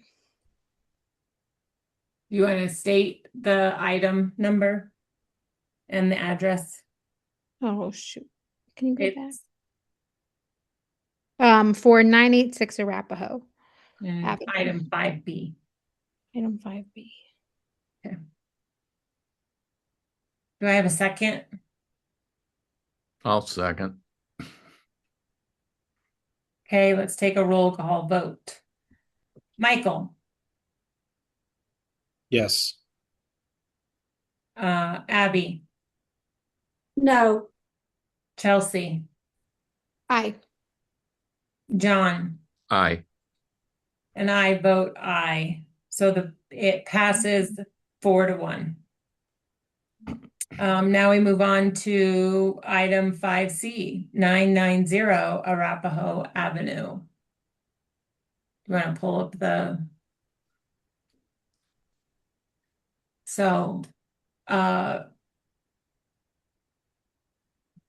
I'm going to say that the details are much clearer to me, that this meets craftsman style bungalow construction, detail, care, not just from the front elevation, but those side gables have incredibly beautiful brackets. It's kind of hard to deny the uniqueness of this hood. I don't know that I've really seen that expression in a bungalow style house or craftsman style house. And I support its designation, or an interest in initiating its designation. should we keep discussion, or you want to make a motion? I'm happily make a motion. Could I mean, go ahead. But I'm open to discussion. Well, I'm just curious, since I feel like we've tried to be cognizant of what we're doing, what the applicants is doing. This is a very new idea. And so I wanted to hear from the applicants what this would mean if potentially one of these structures was landmark. Although, Michael, I hear they're offering these buildings for free if you want to take it. I mean, I mean, I don't know how the rest of the board feels. I feel like, we're trying to make a criteria-based decision on each of these buildings. And it's really not, I mean, we're taking in a lot more. We're taking in the fact that, I mean, I don't think any 5 of us would not deny that having a low income situation in this area is not, it's not a bad thing, right? But it's also shouldn't, we're voting on whether this building is, part of so like, that's where this is where I'm torn, because I think that, and the owner objective is where I'm getting into this area where I don't know I'm getting into yet. So, right. But if we are voting on individual landmark status, is to say you isolate this one as though there's nothing but modern development all around it. Right. Pretend. Yeah. Does it deserve to be saved? I hear you. I totally hear you. And the criteria that we are evaluating is different tonight than it is usually. It's not just, Chelsea, we're coming from different perspectives about the value of historic preservation versus low-income housing. You're right. For this specific site, right? And I'm on board with you if we're talking about low-income housing everywhere in the city where there isn't historic properties Mhm. that reflect an architecture that I think is, here's one more that we're going to throw into the recycle bin because we recycle these buildings piece by piece in Boulder. Yeah. That's I what I'm mean- saying is, Chelsea, I'm not anti housing, low income housing. I mean, love to see more low income housing on this particular site. I just don't think it's. This is a reasonable discussion because this one is definitely a much more unique example of the form of a craftsman type bungalow to me, to my limited knowledge, I guess. It's definitely more interesting, and it presents an opportunity to talk about the criteria again in the face of, we still have the issue of this would be contrary to the owner's objection. But it's also only, as you said, 25% of the ask. So I think we need to have a little more discussion about this, because I could be convinced on this one that it's worth exploring initiation. If we're going to have this discussion, I'm not asking to have the applicant's word be like we just adopt it and whatever it is. I'm just asking that we've had a process where we have gone back and forth and talked about different proposals. I'm just asking, I just want to hear from them. What does this mean for them? And if we're think scared to that's hear their legitimate. answer, then that feels unfair to me. Let's just hear what they have to say. Yeah, I think that's legitimate, Chelsea, at this point. So it would be okay for Sorry, me. I would just advise the board, since we're deep into deliberations, kind of against inviting the applicant to deliberate with the board. It's not really a specific question about a factual unknown. And so it seems like we're really inviting the applicant to deliberate, and I would just caution the board against that. Yeah. Chris, I totally hear you, but this is an unknown because we've been talking about what is possible on this site with the applicant, with the understanding it was either for or nothing. And we have not heard from them on this. So it's a factual question. What is the implication of their proposal and their application if this were to be the situation that they have to deal with? But Chris, but we're not, they have agreed to lump this together, but at the same time, we are required not to lump them together. Right. So, sorry. No, Go please, ahead, Chris. Right. So I would say that because, the board is taking them individually, and that was, stated at the beginning, that they've really had their bite at the apple to talk about what, their presentation, if there's a factual question about, a specific issue, but asking the board or asking the applicant to weigh in on now during board deliberations for this one property, what would it mean if it was designation was initiated for it, is really inviting them to just deliberate rather than provide some sort of factual unknown. And so again, I would strongly advise the board not to ask the applicant's position on that in this manner. Mm-hmm. And Chelsea, I really understand the path you're trying to travel down. I do see the significance in this building that Michael has so well articulated.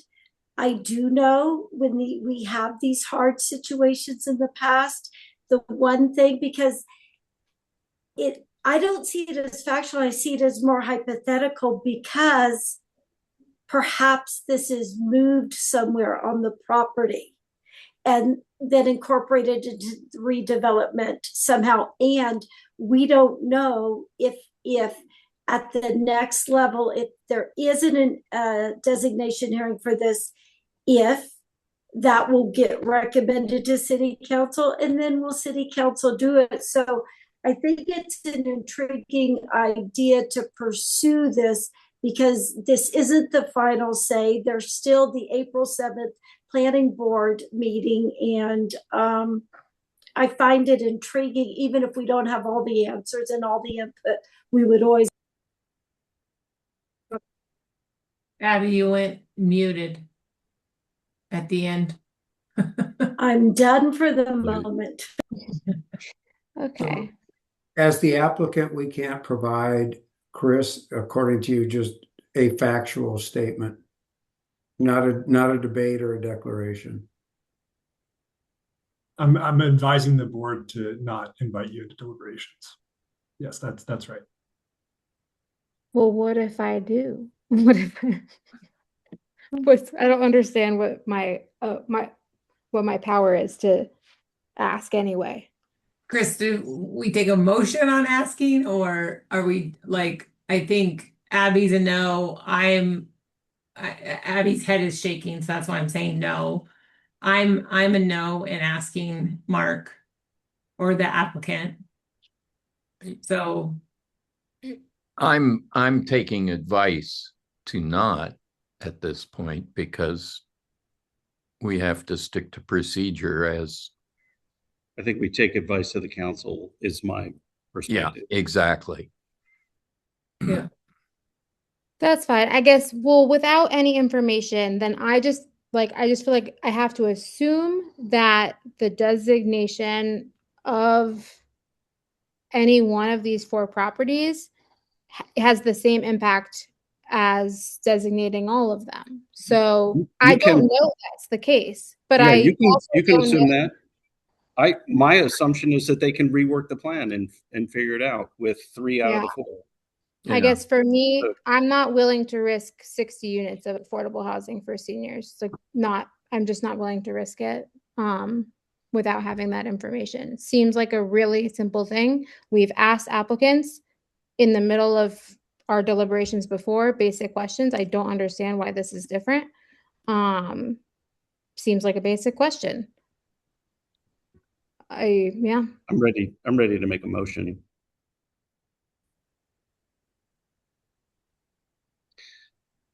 And I can't see it because the panels are obstructing it. and then Michael, just make sure that you note it's 5C 990 Arapahoe, item 5C.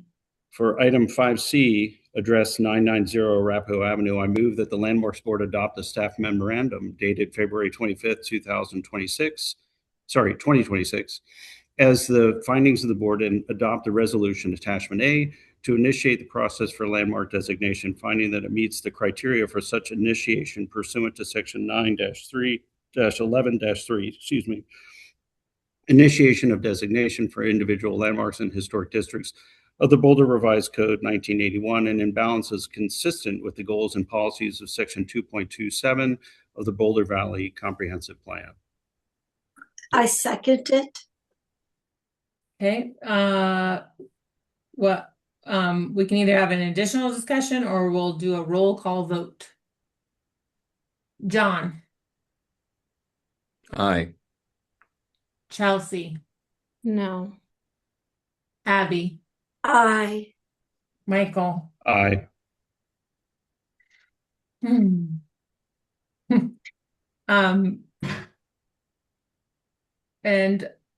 I vote aye. Motion passes 4-1. Now we get on to item 5D, 1004 Arapahoe Avenue. Do we have a motion? I'll make a motion. The no action motion.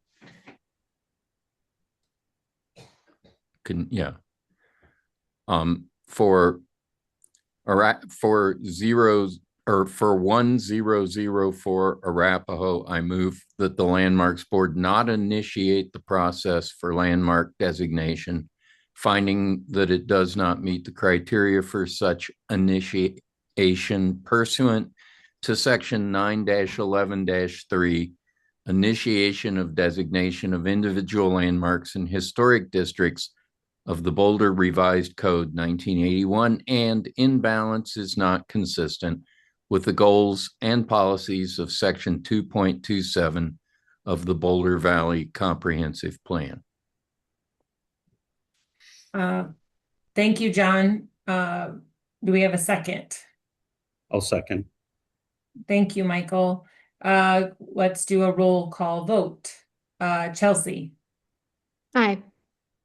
John. Aye. Abby. No. Michael. Aye. And I vote aye. The motion passes 4-1. Marcy, can you please go over the next steps in this process?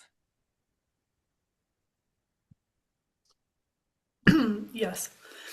Okay, so with that, the Landmarks Board has voted to take no action, or rather, do not initiate landmark designation for 3 of the 4 properties. For those properties, 976, 986, and 1004 Arapahoe, this stay of demolition will continue until March 26th, 2026.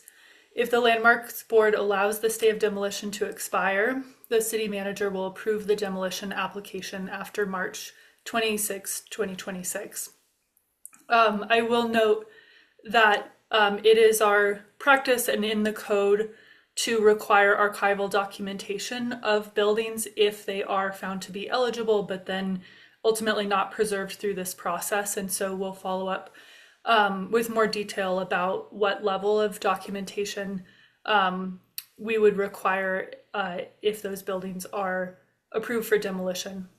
For the property at 990 Arapahoe, the board voted to initiate the designation process for that property by adopting resolution included as attachment A. That means that a Landmarks Board designation hearing will be held between 60 and 120 days. That's between April 26, 2026 and June 25th, 2026. And we will follow up with the owners to schedule that date.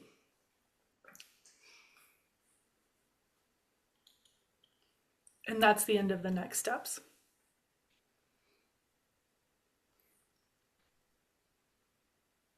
Thank you. Do I keep reading? Thanks. As a reminder, the next Landmarks Board meeting is Wednesday, March 4th, and will be hybrid. As a reminder, that is Abby's last meeting. Council will appoint the new board and commission member on Thursday, March 5th. The meeting is adjourned at 9:34 p.m. Thank you, everyone. Thank you. Thank you.